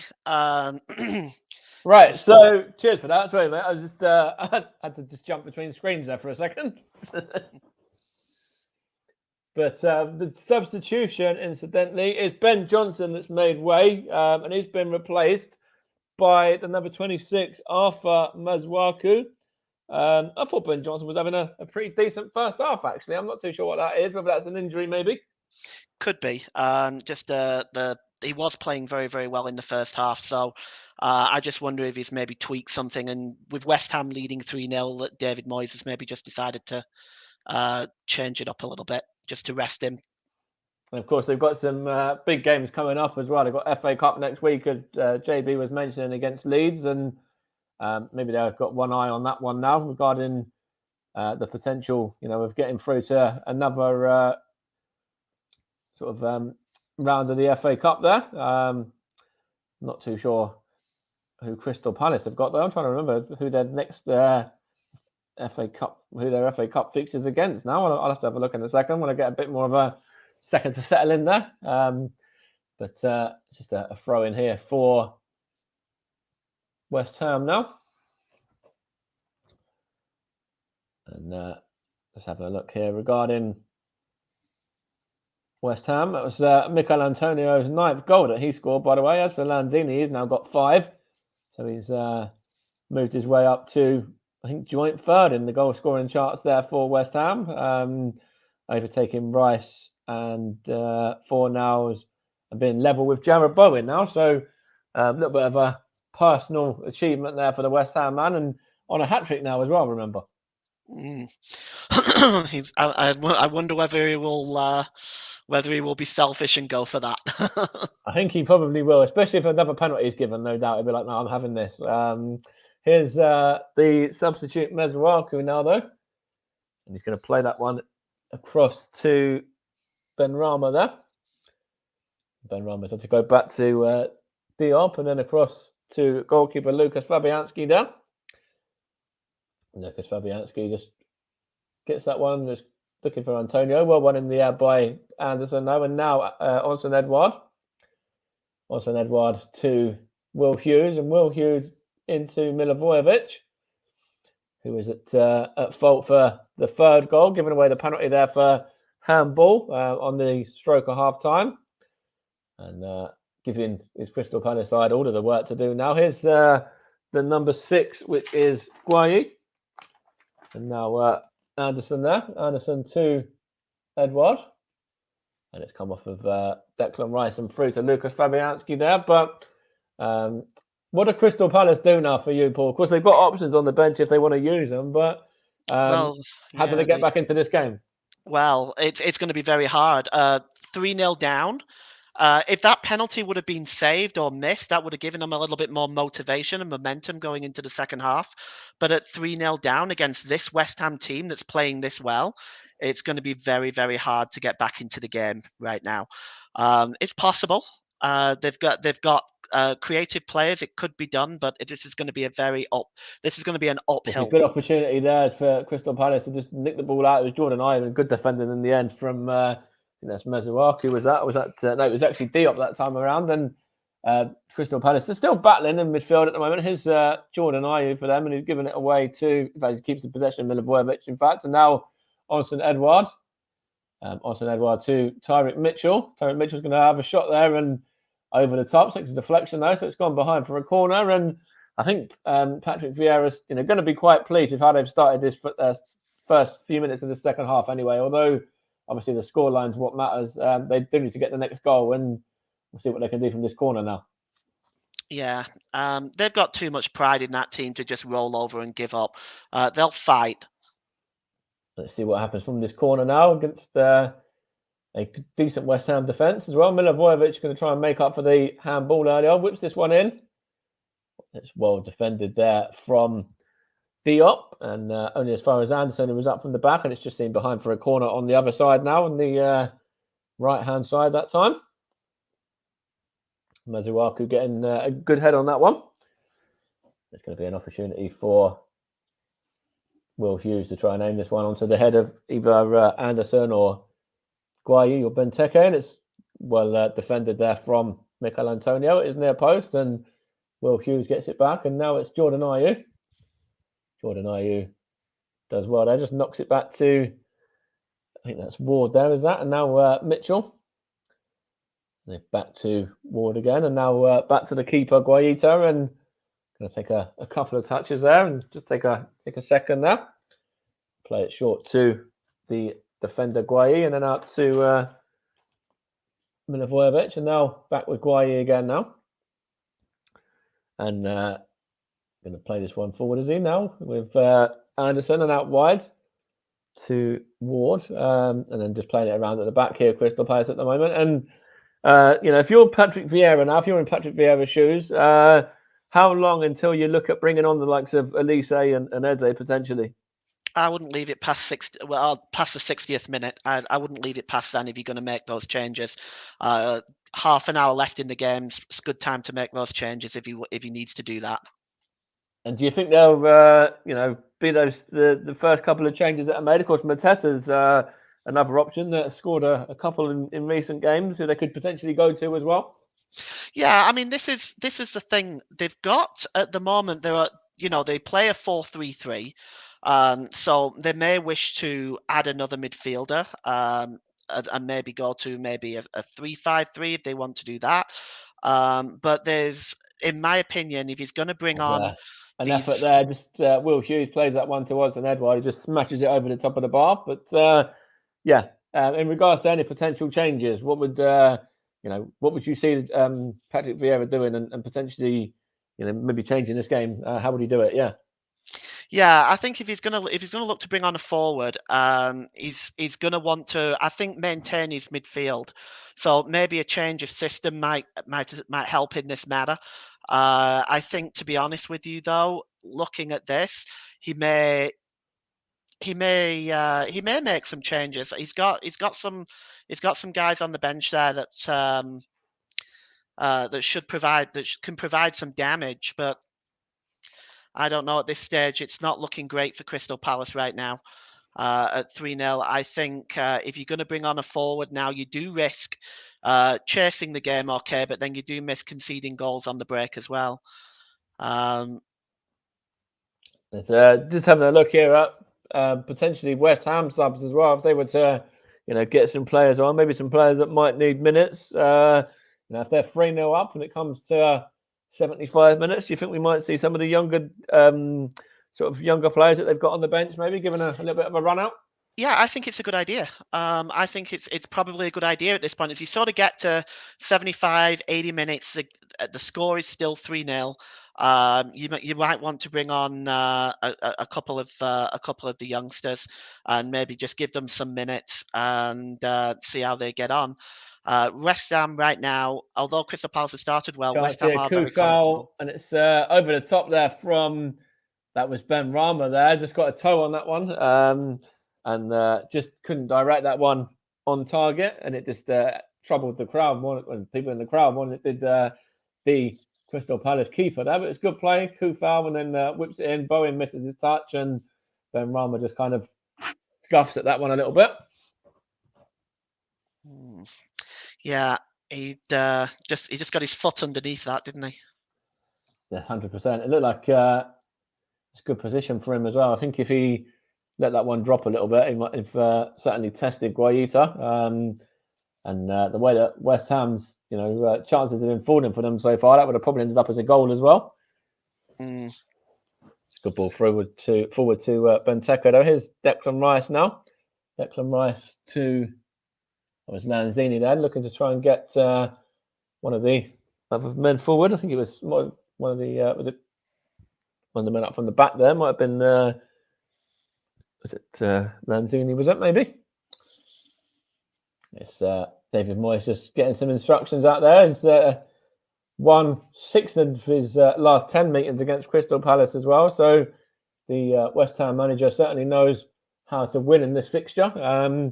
And he's not very happy with the official there about something. I don't know whether it was one of the decisions that was given on field there, but a potential free kick or offside. I don't really know.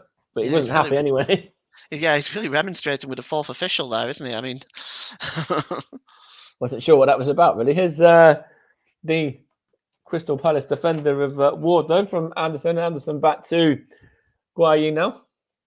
And then back to Guaita. And then on to Anderson again.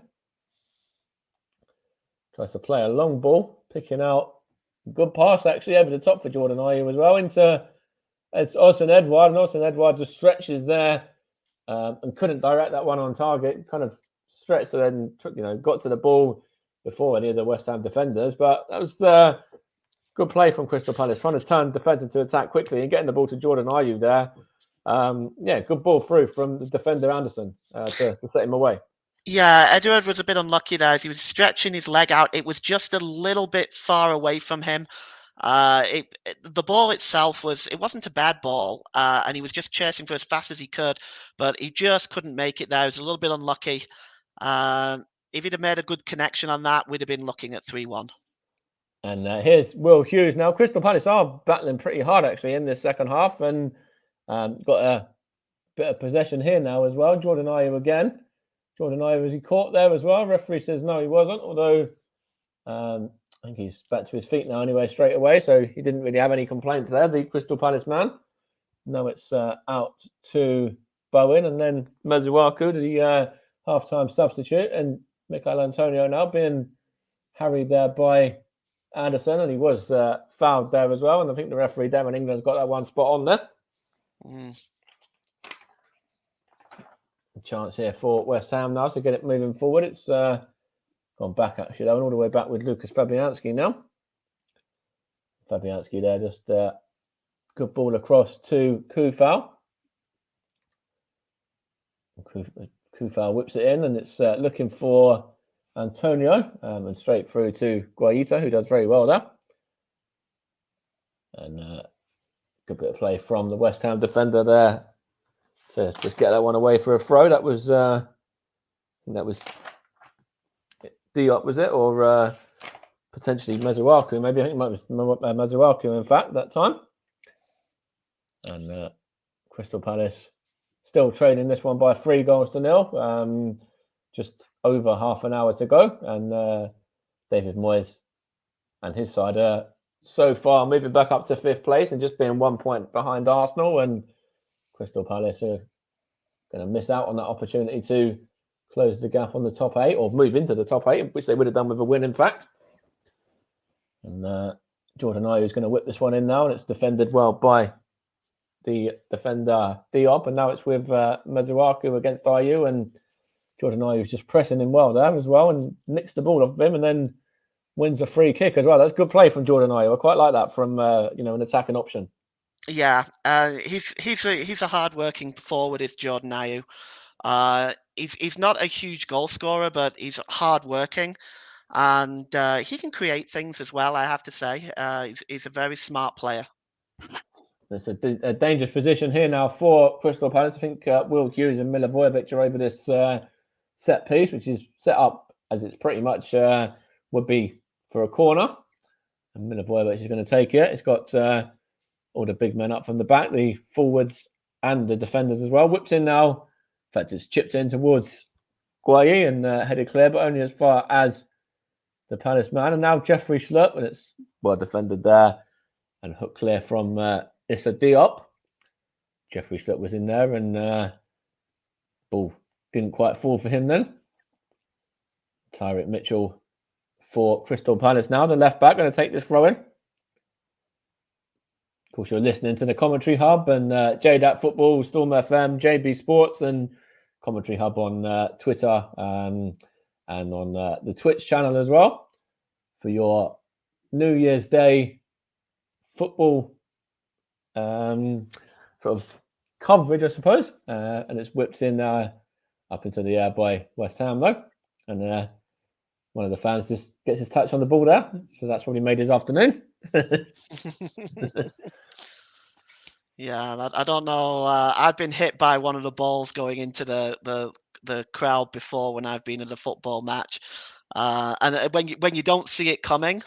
I've got a story about that, which I think I would touch on in a minute when the substitution is being made as well. It's number 4, Milivojevic making way, and it's the number 14, Mateta coming on. And just going to that, I was at one of the Stevenage games earlier in the season. It was a cup game against Luton, I believe, in the Carabao Cup.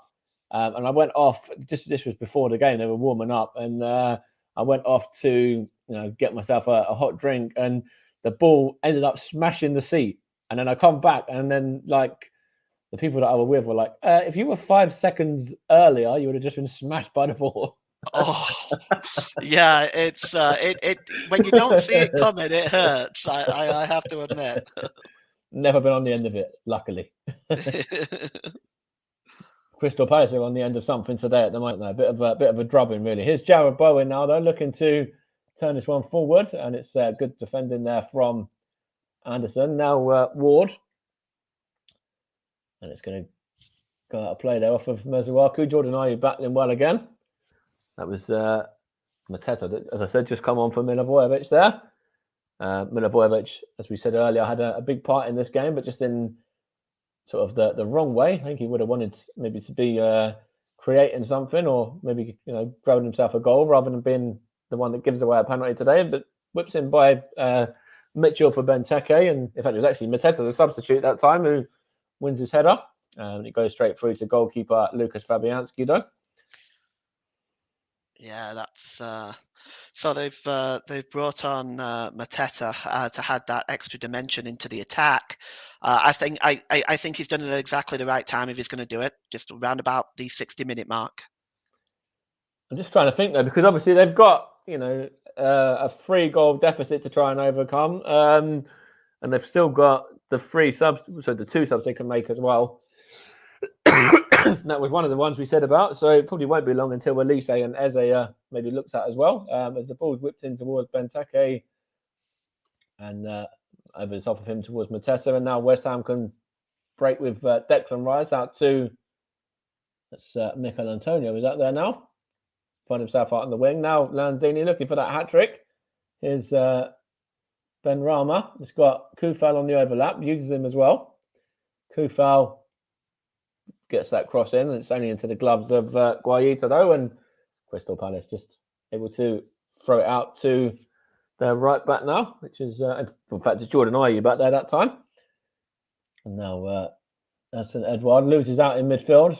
But good play there from West Ham, and now it's with Kufal. It was Benrahma, I believe, who just nicked the ball in there. Now it's Jared Bowen, and now that's Declan Rice getting the ball across from the West Ham man, and now Masuaku there. Now Declan Rice again. Suchet was involved as well. Now Lanzini. Declan Rice out to Masuaku there and tries to play that one down the line, looking for Antonio, and Joachim Andersen clears it, and it just comes off of Ayew there and away for a West Ham throw. Good press from West Ham, that one, and kind of forced Palace into a little bit of a mistake there, I think, as well. Yeah, they've when they move forward, West Ham do look very impressive. They've got an array of forwards and midfielders that are creating opportunities for them and sort of breaking down Crystal Palace. They haven't, in the game themselves, they haven't moved forward on huge amounts of times, but they've just, when they've moved forward and got behind the Crystal Palace defence, they've looked very threatening. That's a good ball down the line there as well, and it's going to be put into the area by, that was Benrahma there, looking for Antonio, and gone behind for, I thought it was going to be a corner at first, but I think the referee's given that as a goal kick. Let's have a look there, whether that's looks like the right decision or not, or is he offside? Let's have a look here. Offside. Yeah, so I think he is just ahead of play, so they've got that one right, and it's a good play from Crystal Palace to hook it clear anyway, though, and I think the flag's right. The decision's the correct call there. Yeah. Here's Mitchell now, though, for Crystal Palace, and then into, that's Guayi there, sorry. And he gets it back as well, and now plays it into Jeffrey Sloop, and then out to the defender of Anderson from Guayi then, and Ayew is involved as well. Of course, Jordan Ayew, a real live wire for Crystal Palace in this game, and he's certainly been one of their brighter sparks, no doubt, as I think there's some of the younger West Ham players that are warming up there that just zoomed in on, and it's a chance here for Palace there with Benteke, and good defending by Vladimir Coufal, isn't it? It's Coufal rather than Coufal. Here's Bowen now, and now it's Benrahma is that, and that's Lanzini, I should say, and then he's going to switch it out to Masuaku there. Got Benrahma on the overlap though, if he does want to use him, and he will use him as well. And here's Benrahma now up against the defender of Ward there. Whips in, and it's a little bit of a poor one really from Guaito, and up into the air by a couple of Palace heads, a bit loose there, and Antonio fires that one, and it's gone wide. Had Guaita diving a little bit there, but Mikel Antonio kind of taken advantage a little bit there of some sloppy Crystal Palace defending. It was a little bit like head tennis there for a while, and then Mikel Antonio was able to get a shot away, and not too far away really. Yeah, no, that was, they were a bit sloppy in getting rid of it. Get your foot through it, even if you have to put it in row Z. But Antonio, again, that was an excellent piece of play. He was able to get the shot, and he was unlucky he didn't get it on target. And it's now with the number 16 for Palace, Anderson, and he's going to use Ward now. Ward's going to switch it across, looking for the head of Benteke and Mateta. And now that's Odsonne Edouard there, and he just scuffs that one wide of the goal there, and the Frenchman kicks the floor a little bit in frustration there. Good play from Crystal Palace, though. Good crossfield pass and good header originally, and then Mateta, involved as well. He holds that one up, got a good touch on that. The build-up play for Palace has been quite good throughout the game, really. It's really just lacked the final product, really. Yeah, that was a chance. Just scuffed it a bit, didn't he? 100%. I think it's, if that's on target, then that's, something that might trouble Lucas Fabianski. There's another Palace sub is going to be made in a few seconds as well. And it's just a set piece for them, first of all, before, in fact, the substitution is going to be made before the set piece, in fact. And it is going to be Michael Olossi, I think, coming on. And let's see. Yeah. To see who he's going to come on for. But ball's back in play at the moment, though. And it's Palace just knocking it around at the moment, and all the way back to defender Anderson, and now Guayi. And he's going to play it, looking for Odsonne Edouard. Now Mitchell's cross. Headed down by Benteke, was that, towards Odsonne Edouard, and now it's with Anderson. Jordan Ayew, can he keep the ball in play? He can't there, and it's going to be a throw into West Ham, but I think this throw is going to be taken after the substitution. It's going to be the number 20, Christian Benteke, to make way for Michael Olise there. And Christian Benteke, he's not really had the luck today. He's not really had loads and loads of service either. But, you know, they're different option now, isn't it, for Crystal Palace here? A bit more of a tricky player rather than sort of somebody to aim a longer ball at. Yeah. Yeah, the service just hasn't been there for Benteke today. The build-up, like I said, the build-up for Crystal Palace has generally been quite good, but the final product is just not there. And I think probably now they've probably switched to a more 4-4-2 formation now of Palace. Yeah, that's probably true with Odsonne Edouard, and I think Jordan Ayew, of course, will be playing more, I think, sort of into a midfield role, I guess. Yeah. Here's Will Hughes, though. Now held up there, and it's Mateta that was involved, and now it's with number 6, Guayi, and now Hughes. And just out with Ward there. Chance here for Crystal Palace to try and get this one down the line, looking for... Was that Schlupp that whips it in, and it's now with Ayew though, and now Mitchell back to Ayew again, up against Kufal now. Jordan Ayew there, the younger. Well, is it the younger of the two brothers? I believe. Andre's a bit older than him, isn't he? I believe. I think so. I'm not 100% sure myself. I'll have to confirm that in a moment. Yeah, well, I'll have to double check that. But I'll check that when I can. Here's Will Hughes now. Of course, Andre was at Swansea, wasn't he? I think were they both at Swansea together? They were at one point, I think. Yeah. Let's have a little look on regards to that in a few seconds. Which one's the younger? That was Olise involved there, and it's gone behind for a Palace throw, though. Here's Hughes, and now with Ward. It's gone behind for another Palace throw there. 5 shots to 2 in favour of Crystal Palace in the second half, and only the one on target so far from either side. West Ham kind of just managing the game though, which is what they need to be doing. The way that the game's set up at the moment, the fact they're 3-0 ahead. Yeah, for me, West Ham just now need is 21 minutes left, 20 and a half minutes left. They just need to see out the game now. The West Ham, I think. Just having a look here. Andre Ayew, incidentally, is 32 years old, and Jordan Ayew is... let's have a little look here. Jordan Ayew is 30 years old, so we were correct. Okay. Jordan Ayew seems like he's been around forever, though, doesn't he? He does, yeah, 100%. I think he's had quite a bit of time in professional football, though. I think he started off what did he start off now? But he's been around for a long time anyway, that's for sure. Trying to see here because I've made a little note with regards to some of the teams here as well. Jordan Ayew, let's have a look. Jordan Ayew was, let's see here. Jordan Ayew, he was at Swansea for a while, as we know, and he's been at West Ham since 2019. I think seems like he's even been at West Ham for a bit longer, to be fair. Mm. So there. It's coming off. Yeah.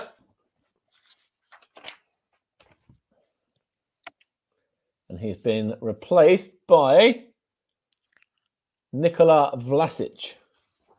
Good player as well. He scored, of course, last time out against Watford and looking to try and add another goal today as well. Croatian man there, of course, Vlasic. Let's see where he'll probably settle into that attacking midfield role, I'd say. I think that's probably true. Yeah, it was. Let's have a little look there. Where he's going to set up. Yeah, it looks like he probably will be more or less in that role. Yeah. Got around about 18 minutes remaining, plus any additional time, and it's still 3-0 to West Ham. Crystal Palace 0, West Ham 3.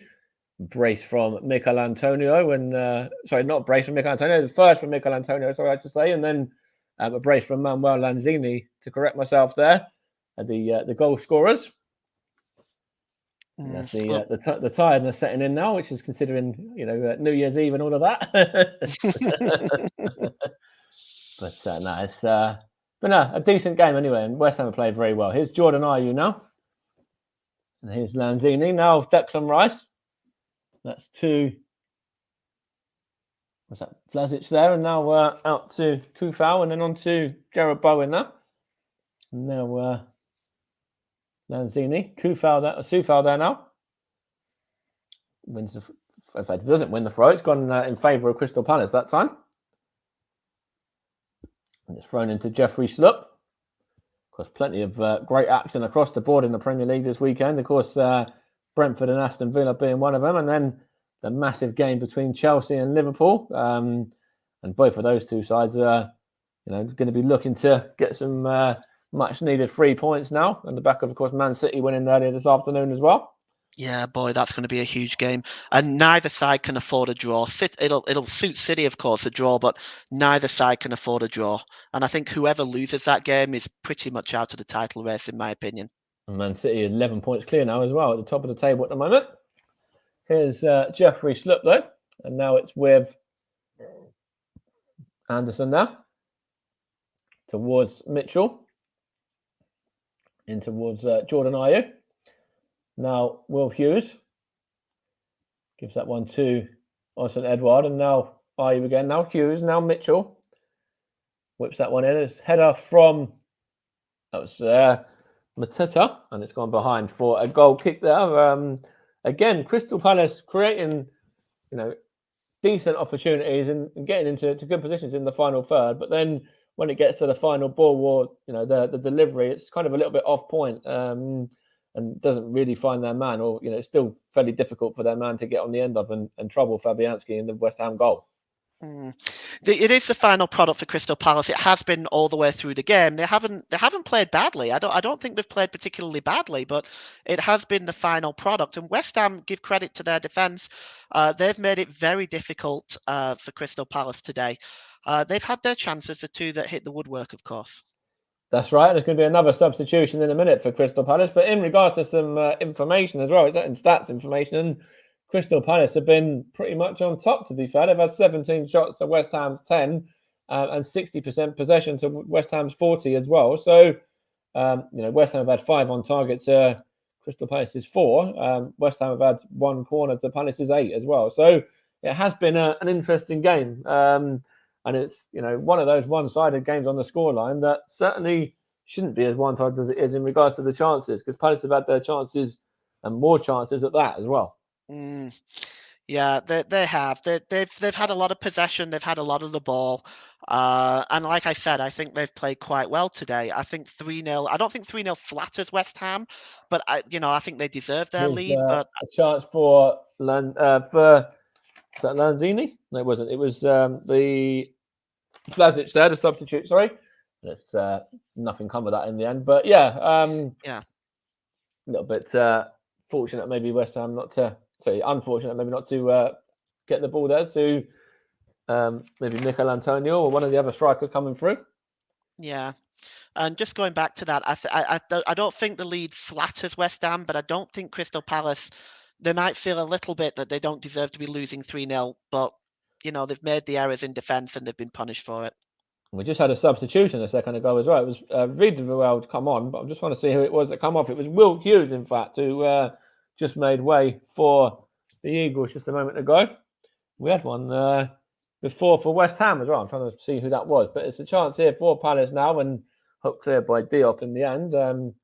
Only as far as Mitchell though, and his ball is into the area looking for Mateta. That was Elise actually, wasn't it? And now it's Odsonne Edouard, in fact. And is he shoved to the floor there?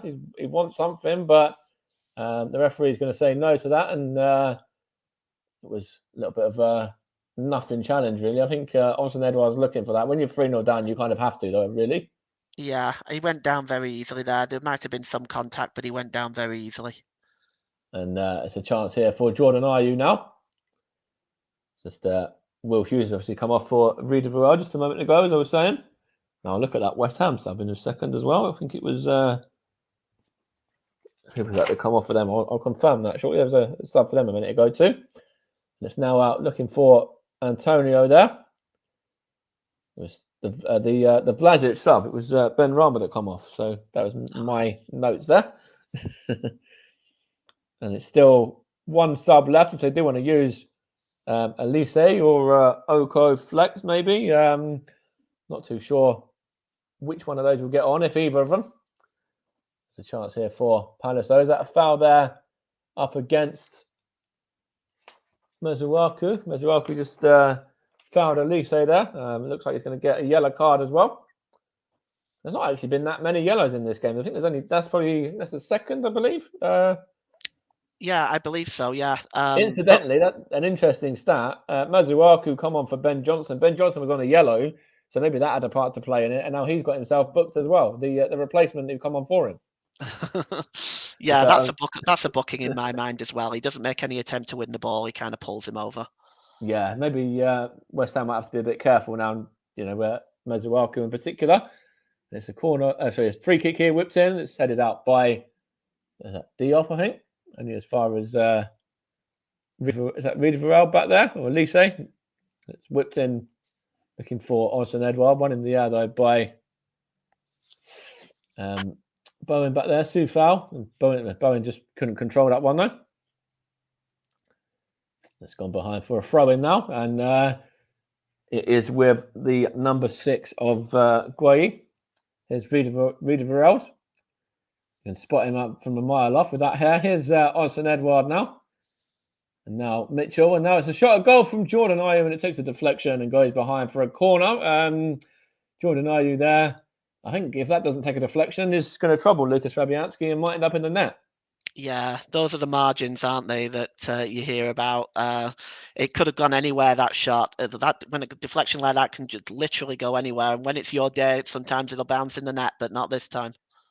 And that was Diop there. And it's Elise that whips in the corner and it's, one at the near post by Soufal, I think, now. And now it's Jordan Ayew to Elise. Elise is going to whip this one in and it's headed out by Dawson there. It's battling well. And now Jared Bowen. And now it's free kick here to West Ham. We've got around about 10 minutes to go of this coverage here of Crystal Palace against West Ham. Still remains Palace 0, West Ham 3. And we're going to be having to have a little think in a few moments for player of the match as well, Paul. And on the Commentary Hub and on our channels, what we do is anyone that's co-commentating gets the privilege or the pleasure of picking out the player of the match. So you've got probably 7 or 8 minutes to get thinking on that now. I've got a couple of names already that kind of come into my mind, but I'm gonna wait till probably about the 86th minute before I make a decision. That's fair. Okay, here's Soufal to Souček now. Souček out to Masuaku, and plays it out there to that was Declan Rice, was it? And now Masuaku again, and now it's Bowen. In fact, it's not Bowen, it's Vlasic, sorry. Still 3-0 to West Ham. Climbing up to 5th at the moment in the Premier League, overtaking Tottenham. Just being that 1 point behind Arsenal as well. A big couple of weeks to come in the Premier League, of course, after the FA Cup break. So have lots more coverage here on the Commentary Hub as well. West Ham, incidentally, their next game in the league is at home to Norwich. So a winnable game for them. And then they've got Leeds and then Manchester United as well. And then Watford and Leicester. So a couple of winnable games in there for West Ham, no doubt. If you look at, Norwich, you'd expect them to win that. Leeds, no disrespect to Leeds, they should probably be winning that. Manchester United, if they can get something there, that's good for them. Watford, they beat them 4-1 last time out. So it's another opportunity for West Ham again. And then Leicester. So a good opportunity to pick up, at least 9 or 10 points from the next 5 results. Or next 5 games. Yeah, definitely possible. Those are definitely winnable games. I don't want to disrespect Leeds, but I do expect West Ham to win that game and to definitely beat Norwich as well. They might give Manchester United a rough go of things as well. You never know. The way that the league's been at the moment, I think West Ham have certainly got a chance of doing that. Here's Jordan Ayew for Crystal Palace, incidentally, and going to play the ball to that's Guayi there. Crystal Palace. Their next few games, incidentally, are against Millwall in the FA Cup next week. A big London derby for them again as they look to get the ball through to Odsonne Edouard there, and he just couldn't. In fact, he does direct that one past the goalkeeper Lucas Fabianski. I wasn't sure it actually nestled into the back of the net at first, but Odsonne Edouard there got enough on it just to put that one into the corner, into the centre of the net there. So West Ham have got a little bit of something to contend with now. Palace have got one back. Yeah, that was a nice cross in as well. This is the best cross they've delivered the whole game, right in there. He wasn't picked up, but he got the touch that he needed. It was a wonderful ball into the box. That was Elise with a cross as well, and one of the substitutes there. And now, I was just going to say, after Millwall, they've got Brighton, so a couple of back-to-back, or in fact, there's 3 games there for Crystal Palace now, because they see Brighton as a derby as well. So this one, Millwall, and then Brighton. So 3 big derbies for them, and then they go into the end of the month facing off with Liverpool and Norwich and Brentford, and so and then Chelsea. So they've got quite a lot of London derbies coming up actually of Palace. Yeah, there was some tough games in there for them as well, but Yeah, they've done well this year. Yeah, they've still got something about them in this game as well. If they get the second goal here, there's still time as well. If they can get another goal in the space of 6 minutes plus stoppage time, then it will really make for a nervy couple of minutes of if they can get the next goal in sort of the next 5-6 minutes anyway, it will certainly make for an interesting end to the game if it goes into extra time, injury time, especially with the fact we've already seen injury time goals scored in games today. Right, yeah. Be interesting to see whether George and Ayew can do anything with this one, first of all, and then going to just play it there to Jeffrey Schlupp. Now ready for round, and now it's with Odsonne Edouard, and good tackle there. And it's a shot from Jordan Ayew, but there was a foul anyway from Odsonne Edouard. But yeah, what I was saying was, of course, there was an injury time goal in the Arsenal game, an injury time goal in the Tottenham game, and then they're of course with London sides involved, and now there's 2 London sides involved. You might even have 2 injury time goals. You never know. No, well, that's true. But if West Ham give it up now, I think David Moyes will make them walk on, to be honest. But then West Ham have that about them. I think it was last season they were 3-0 up, I believe, against Arsenal, and it come back as a 3-3. I think it was a couple of own goals on that occasion. They were really sort of their own downfall. That was that New Year, sort of around about Christmas, New Year sort of time of last season as well, incidentally. And it's a nice touch now. Mark Noble's going to come on and get some minutes. I always like to see him. One of the players for West Ham that's never had an England senior call up, although he definitely should have done, in my opinion. Been there a long time, hasn't he? What a loyal servant to the club. He's going to come on. Be nice if he comes on for Declan Rice and takes the armband as well, actually. It'd be nice if he does that. Here's Jared Bowen now. And now it's Soufal. And now Bowen again. And now Antonio. West Ham using the corners already, trying to waste a little bit of time there. Jared Bowen just able to put that one behind for a goal kick though. Good defending from Crystal Palace. And now it's with Jeffrey Schlupp now. And he plays it into Odsonne Edouard, the goal scorer for Palace. Now Jordan Ayew into Jeffrey Schlupp again. Tries to play it out to the right-hand side towards, that was Elise. And this good play there from Masuaku. Now Declan Rice, and now Bowen, and now that's Benrahma now. That's Lanzini, sorry, I should say. It's not Benrahma. Benrahma made way earlier on. Now it's Masuaku, and now Souček. Out to Soufal. Soufal takes a touch and then looks to bring it into Jared Bowen. Jared Bowen goes back. Uses Dawson, and Dawson looks to play it forward and goes through all the way through to Guaita. Guaita just sees it through. Wonder what's how long we'll see of Mark Noble so far. He looks like he's going to have about 4 minutes, but he's still having to wait to come on at the moment. It's going to be him that comes on rather than any of the younger players as well. So they're going to have to wait for another day. Maybe potentially in the FA Cup game next week, they might get a few minutes. David Moyes going to an older head rather than any of the youth players on the bench. Here's Ward now. Now Anderson. Now Guayi. And now it's with Jordan Ayew. Got Odsonne Edouard on the overlap. Uses him as well. The former Celtic striker. And it's now Vida Varel. Does well there up against Soufal. And the West Ham man wins the throw. And going to see the substitution for West Ham. And it's going to be Manuel Lanzini to make way. So no hat-trick for the Argentine today.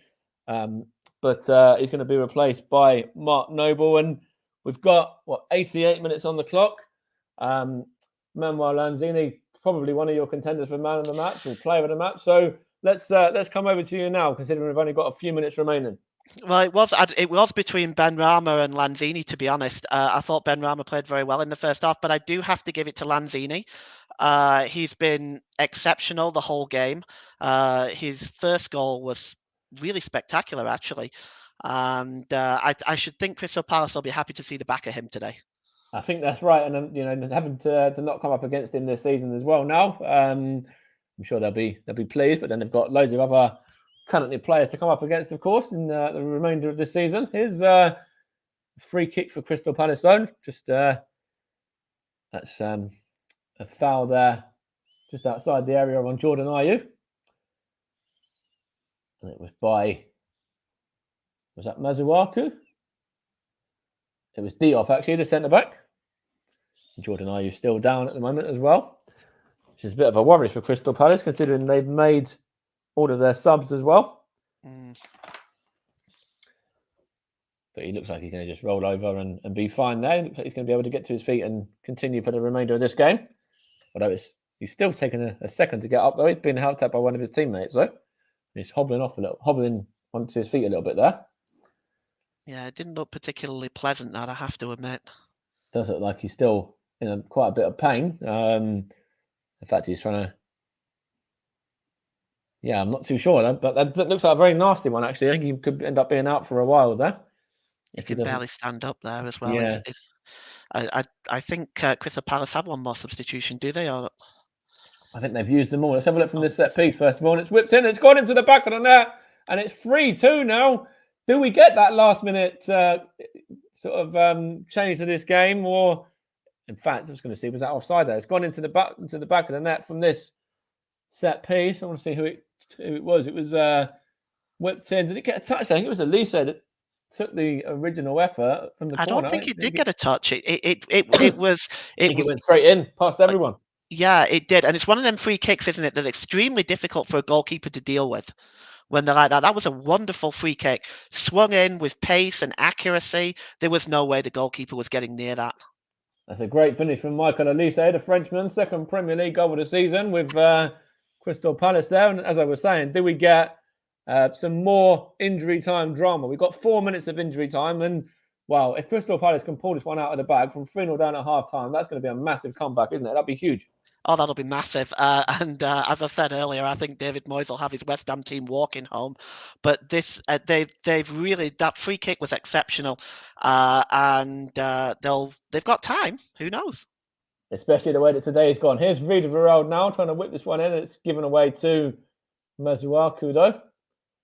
And I think Crystal Palace need to just push everybody forward, really. I think if I was in Patrick Vieira's shoes right now, I'd be, looking at maybe even sending Anderson forward as potentially another forward with the height that he's got.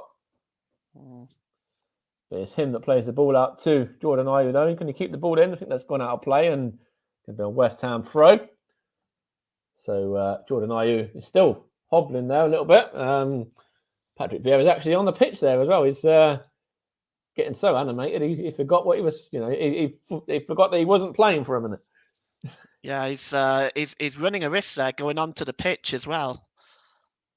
It's a good play there from Guayi, though, to win that one off of Jarrod Bowen. Of course, Patrick Vieira was always a top draw player in his day when he played for France and, of course, in his time at Arsenal, won plenty of trophies. Big reason for Arsenal's success. Plenty Huge of reason for Arsenal's league titles and FA Cups, and he was part of that Invincible side as well. He's been one of the players that was there for a long, long time. Patrick Vieira. In fact, I remember the game at Wembley in the FA Cup final as well, when it was Manchester United, against Arsenal, when Manchester United battered Arsenal, but Patrick Vieira ended up scoring the winning penalty in the shootout that day. I think as well, I don't think Arsenal ever really replaced Patrick Vieira. It's difficult because obviously there was players that, likes of Abu Diaby, players that potentially could have gone, and even the likes of Thomas Partey, but then players are signed for big fees, and with the hope that you're going to get somebody like a Vieira. But Patrick Vieira is one of a kind, isn't he? Same as the likes of Thierry Henry and Dennis Bergkamp, and the other likes that Arsenal have had in the past, Martin Keown, Tony Adams, and all of that lot. Yeah, they're generational players. These type of players come around once in a generation. And last kick of the game almost for Crystal Palace, last minute of it now.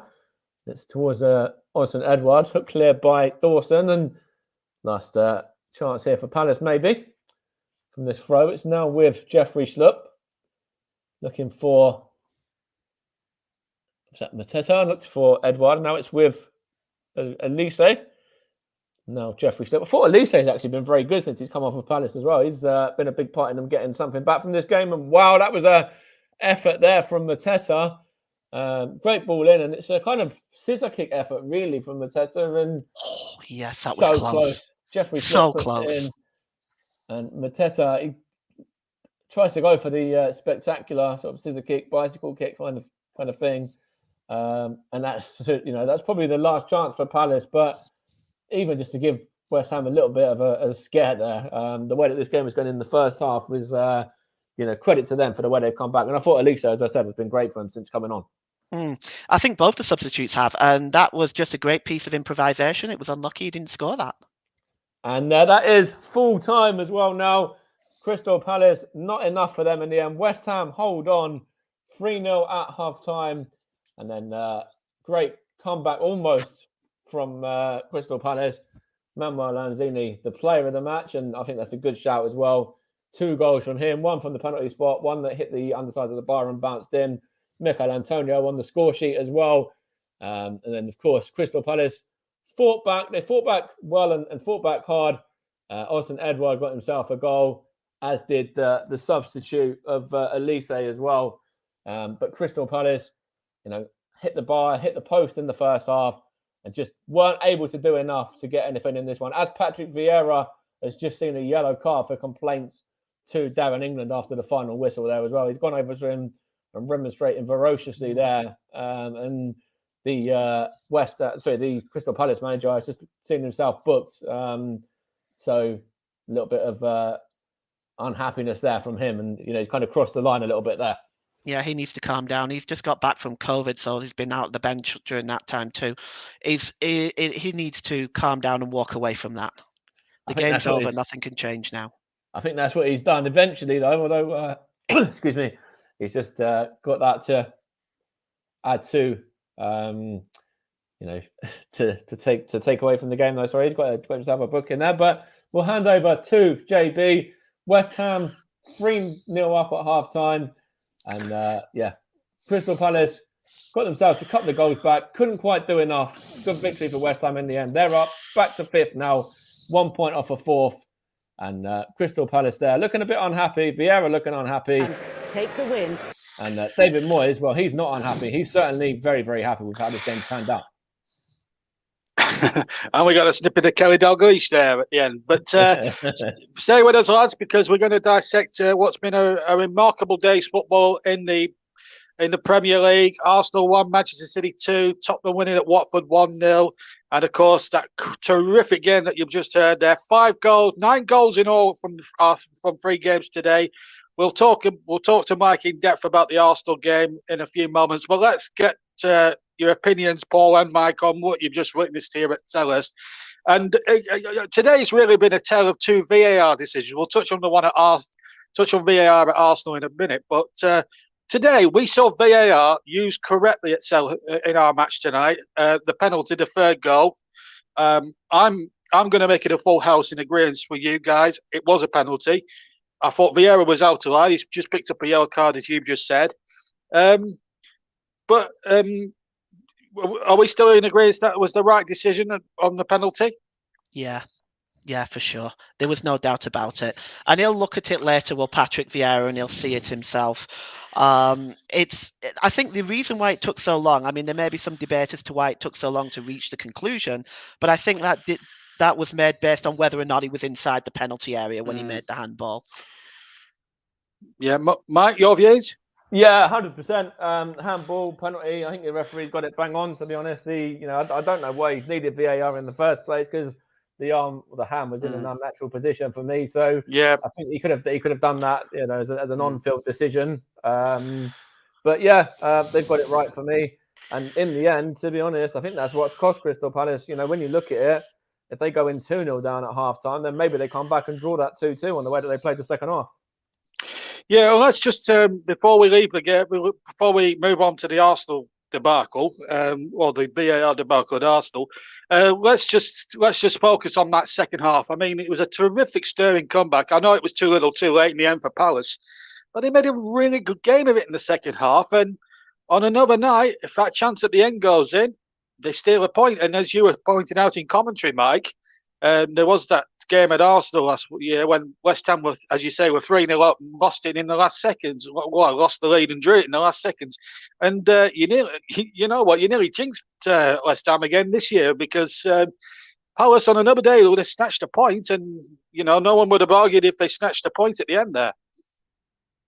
No, 100%. And I think when you look at West Ham, they do have that frailty about them. They were, as we mentioned, they were 3-0 up against Arsenal. There was the game against Tottenham last season where they were, they come back, and I think they were 3-0 down in that one and come back and drew 3-3 or something like that. So they've got it on the reverse as well. But I thought Crystal Palace in that second half were really, really good. I thought Michael Olise, when he come on, looked really lively. Got himself a goal. Looked a real bright spot for them. And I think, if Patrick Vieira is going to take a lot from a performance from one player, it's going to be from him for me. Yes, and now they both have tricky games in the FA Cup. West Ham have got to play Russ's team Leeds next weekend. That's a week on Sunday. And, it doesn't get easier for Palace. They'll away trip to Millwall, and it's a very intimidating place, as we all know, the Den.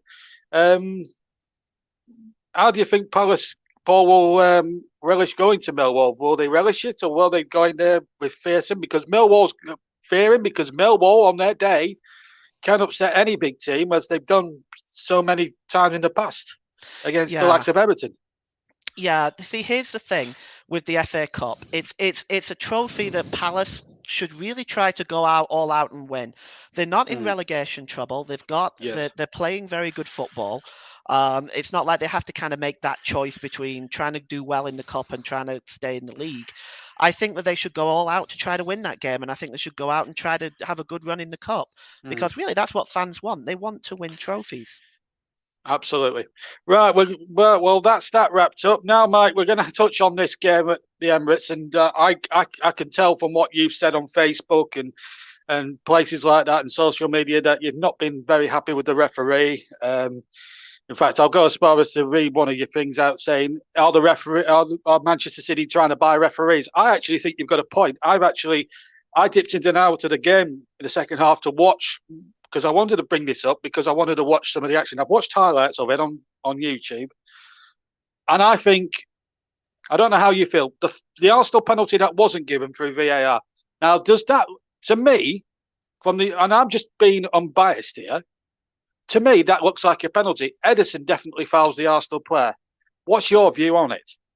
Yeah, I thought it's, when I watched it at the time, I thought it was a penalty. I thought Odegaard gets to the ball ahead of Ederson there. And I think that, yes, he's not going to score. He's going away from goal or whatever, but it's still a penalty in my opinion. And I think that Manchester City got a little bit lucky with that one.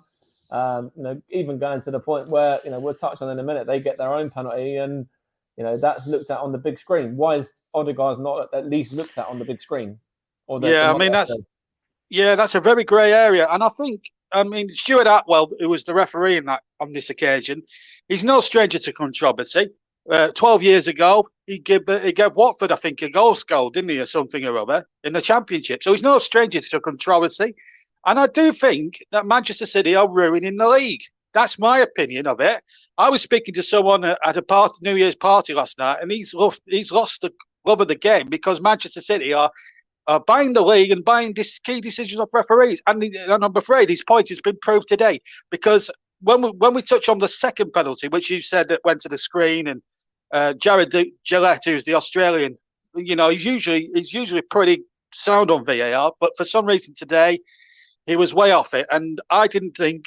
I've looked at the replay 2 or 3 times of the Manchester City penalty, and I'm baffled to know why that was given, because that was a disgraceful decision from both Jared Gillette, the VAR ref, and Atwell. Because for me, that is a little bit of a shirt tug. But if it's any other team, that doesn't get given. That's the point. It seems to me like it's one rule for Manchester City and another rule for the rest. What do you think, guys? Yeah, I think when you look at that as well, you have to look at the first penalty not being given, not going to the monitor. So, But even so, it's no excuse for that mistake to be made, surely. That's what I'm saying. It's not clear and obvious. I think he's going, Bernardo Silva is going down before. Bernardo Silva, by the way, Mike, has got a reputation for conning referees. Oh, I know, 100%. And because it's Granit Xhaka as well, I think because it's Granit Xhaka who, has potentially got a reputation of his own as well for making mistakes or getting silly bookings, silly red cards, that kind of thing, giving away silly decisions. Making silly decisions, I should say, giving away stupid fouls and that kind of stuff. Like, I think that's played a part in it as well. And I think that when you look at it, I think, Bernardo Silva is going down. Yes, there's a little touch on him, but for me, I don't think that's a penalty. And then you book Gabriel for scuffing up the penalty spot. Well, it's not a penalty in the first place. So, that's the first yellow taken away. And then it's a different game, really. Yeah, and as a result, he misses the cup semi-final against Liverpool on Thursday night, doesn't he? And that is a huge blow for Arsenal, just when they don't need it. I mean, Liverpool are struggling a little bit, and Arsenal really need their big game players for that one as well. It's going to be a tough. I mean, where do you see Arsenal now in the next week or so? Because they've got to play Liverpool on Thursday night in the Carabao, and then live on the TCR next week with me in the commentary box, they go to Nottingham Forest. 2 tricky old cup games, and of course they've got to play the second leg the week after that at Anfield. So they've got 3 tricky cup games in about a space of a week. And I mean, realistically, don't even get me started, because we've got Liverpool, we've got Forest, we've got Liverpool, and then we've got the North London derby. North London derby, that's on the 16th, by the way, listeners. So we've got 4 massive games there that could potentially, change or define our season. And we've got to do it without Gabriel. Thomas Partey's off to AFCON. El Nenny's off to AFCON. Nicola Pepe's off to AFCON. Aubameyang's gone off to AFCON anyway. Like, fair enough, he's out of the picture at the moment. And, I don't want to touch on what happened with him because that's been and done. But I think that we're still going to be missing some big players. If Thomas Partey is coming out of the side, El Nenny's going to come in and deputise normally. So it's going to be a lot of pressure on young Sambi Lokonga as well. Absolutely. And that's that second game done. I want to just touch on the AFCON before we go into the Tottenham result, because the AFCON, Ian Wright has come out and said that we're all disrespecting it as a competition and everything else. No one's disrespecting the competition. I believe that they should play it in the summer. There's no the reason I say this is because there's no World Cup until November, okay, because it's being played out in Qatar, right?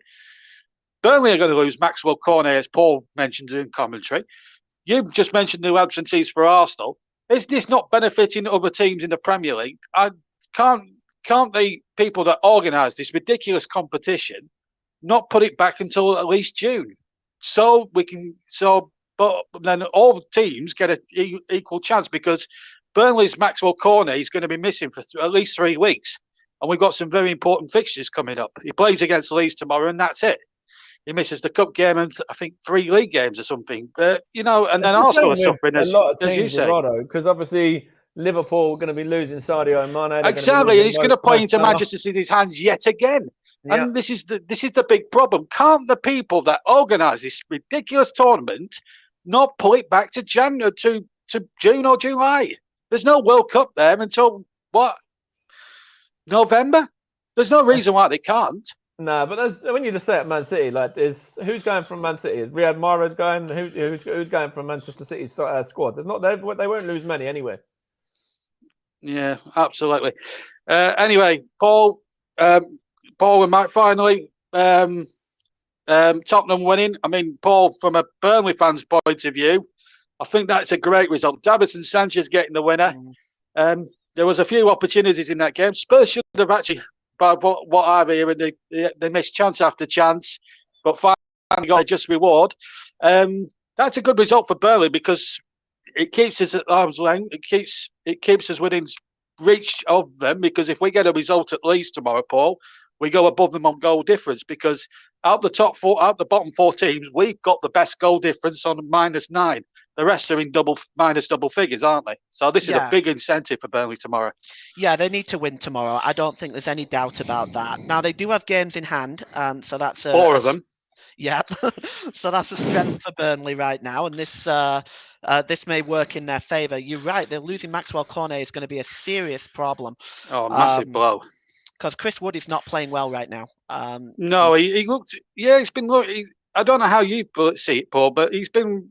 You know, in other seasons, he's looked on it. This year, for some reason, I don't know whether it's all that travelling with New Zealand. I don't know what it is, but he hasn't. He's looked very leggy. He's been offside.